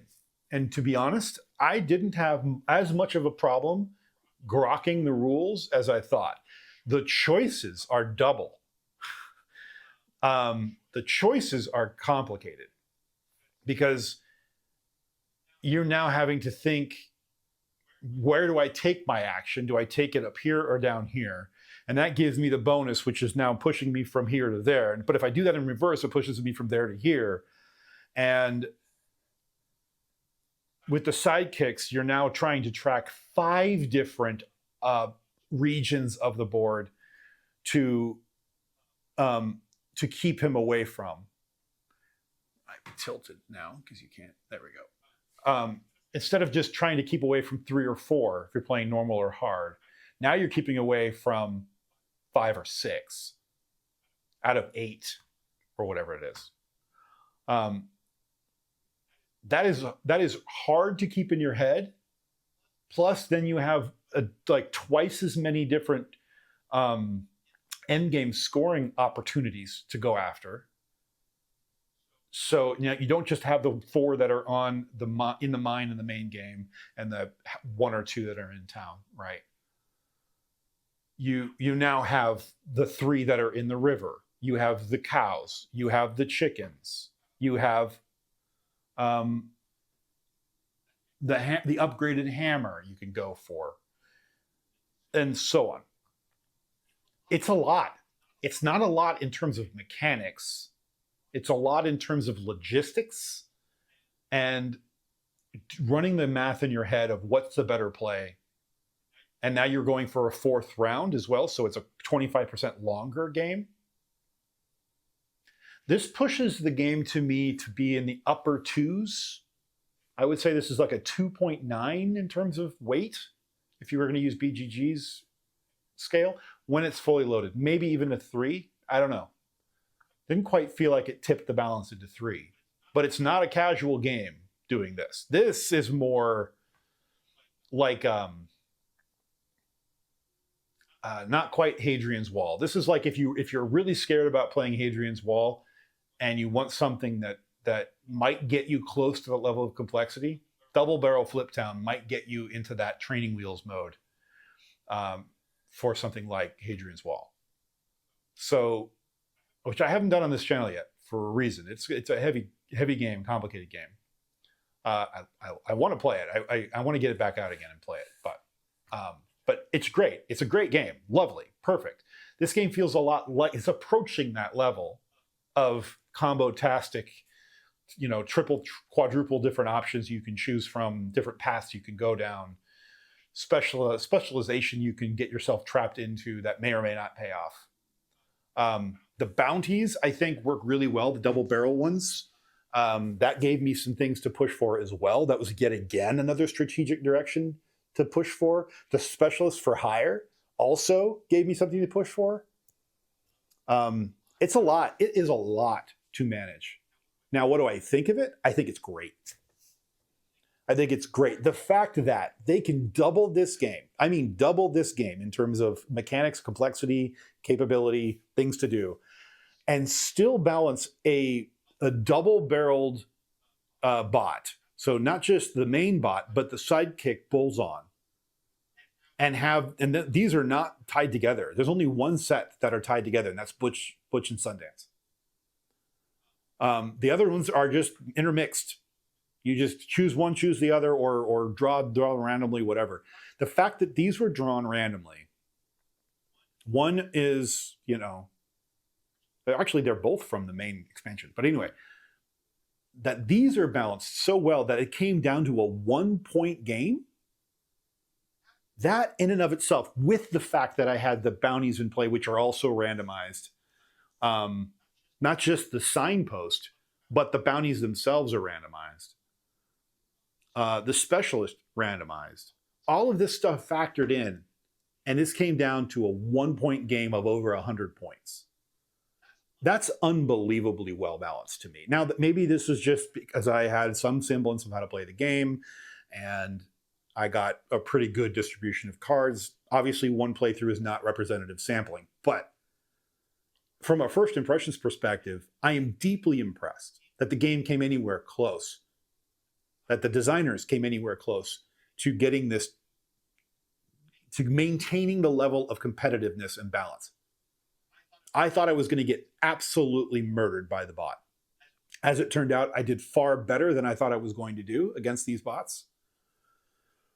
And I'm thrilled. I will play this again. I will play Double Barreled again. But I will say, I am thrilled that Fliptown, the core game, without any of the extra bells and whistles, is a delight to play. And this just makes it more fun. This just makes it another level. If you enjoy Fliptown, this is Fliptown times 2. It truly is, and it lives up to its name. I'm thrilled to have backed this. I'm happy that I got more Fliptown, and it doesn't somehow take away from anything that Fliptown is at its core. One thing, if I had a criticism at all, is that the town locations in the core Fliptown felt more rewarding as a whole. They felt more beneficial to you. They didn't have an upside and a downside. There's a lot of kind of quasi downside-ish here and there, or they just don't feel like the payoff is really worth it in some cases. They're more complex. Some of the buildings are just harder to understand at face value what they do and how they work. Whereas I felt when I was playing Fliptown, the base game, those buildings are more natural. They're more intuitive. I don't have to dig through rule books to read a bunch of text to really make sure that I understand it, that I'm not going to mess something up. I definitely did feel like in Newtown, in the new board, I did have to make sure I was right. And in fact, I was absolutely wrong in my assumption as to what they were until I looked them up and confirmed them. So if I had any knock at all, it's just that it's less intuitive. Fliptown, the core game, makes just intuitive sense. It clicks, it's smooth, it's fast, it's easy. Adding on New Frontier does make you have to stick your nose in this book more. And maybe that's just a symptom of not knowing the game very well. But again, first thing out of the box, I picked up Fliptown much quicker, much more intuitively than I did playing New Frontier. Would I play New Frontier on its own? Yeah, I think I would. I don't know that it will feel as friendly as Fliptown does. Fliptown feels very inviting. Like you can get anything you want done. You can mitigate the risks. New Frontier feels very risky and feels very unforgiving in many ways. There's less margin. There's much less beneficial margin to some of the actions you take. And you're constantly battling against taking hard luck almost everywhere you go. And that's a non-insignificant amount of, oh, right, by the way, I didn't manage hard luck, so my score is even lower. I was at 4, so I would have had to pay 5 points less, 5 stars less, or 5 gold. So I would have been down 2, maybe 3 points. So I would have been like 102. Anyway, regardless, it's still within 5 points. I feel pretty good about that. I just caught that mistake real quick while I was looking at it. I didn't account for the final hard luck. But that's what I'm talking about, right? There's extra oomph. There's extra layers added on by nature of what it is. It's an expansion. But playing New Frontier on its own, I'm not sure it's going to feel as friendly. It's going to feel a lot more cutthroat and edgy. Like I'm constantly battling against things. I was constantly battling against being wanted in the core game, but there was things I felt like I could do about it. And there's definitely ways of things I could do to avoid it. I don't know that I'm going to be able to avoid hard luck in New Frontier as much or as easily. It's everywhere. And yeah, there's ways to get rid of it. And yeah, it's built into the end of the round. But I'm still having to give up stars and gold every single round just to make my hard luck go away. So it doesn't feel as nice. But again, that's an aside really, because I do feel, especially paired with Fliptown, which is more forgiving and is more flexible and less like nickel and dimey than New Frontier, when you pair them together, you're not stuck having to take actions that will make you feel like you're going to be nickel and dimed. You're able to bounce back and forth and be very prescriptive about when you take those and when you don't. So there it is. I've blathered on enough. I feel like you get a good picture of how it feels between the playthrough and my impressions to know if this game is for you or not, for sure. And I'm really grateful that you decided to come and join me here today at the table. And that has been Fliptown New Frontier with all the bells and whistles added in. Thank you again for joining me. Next week, it will definitely be something completely different. And stay tuned. Hang out for just a minute while I get the raid going. We can share the love with everybody else on the way out. But thank you again for joining me on this Sunday. That's it for me. I have been Shub, and tune in next week. See you. Bye-bye.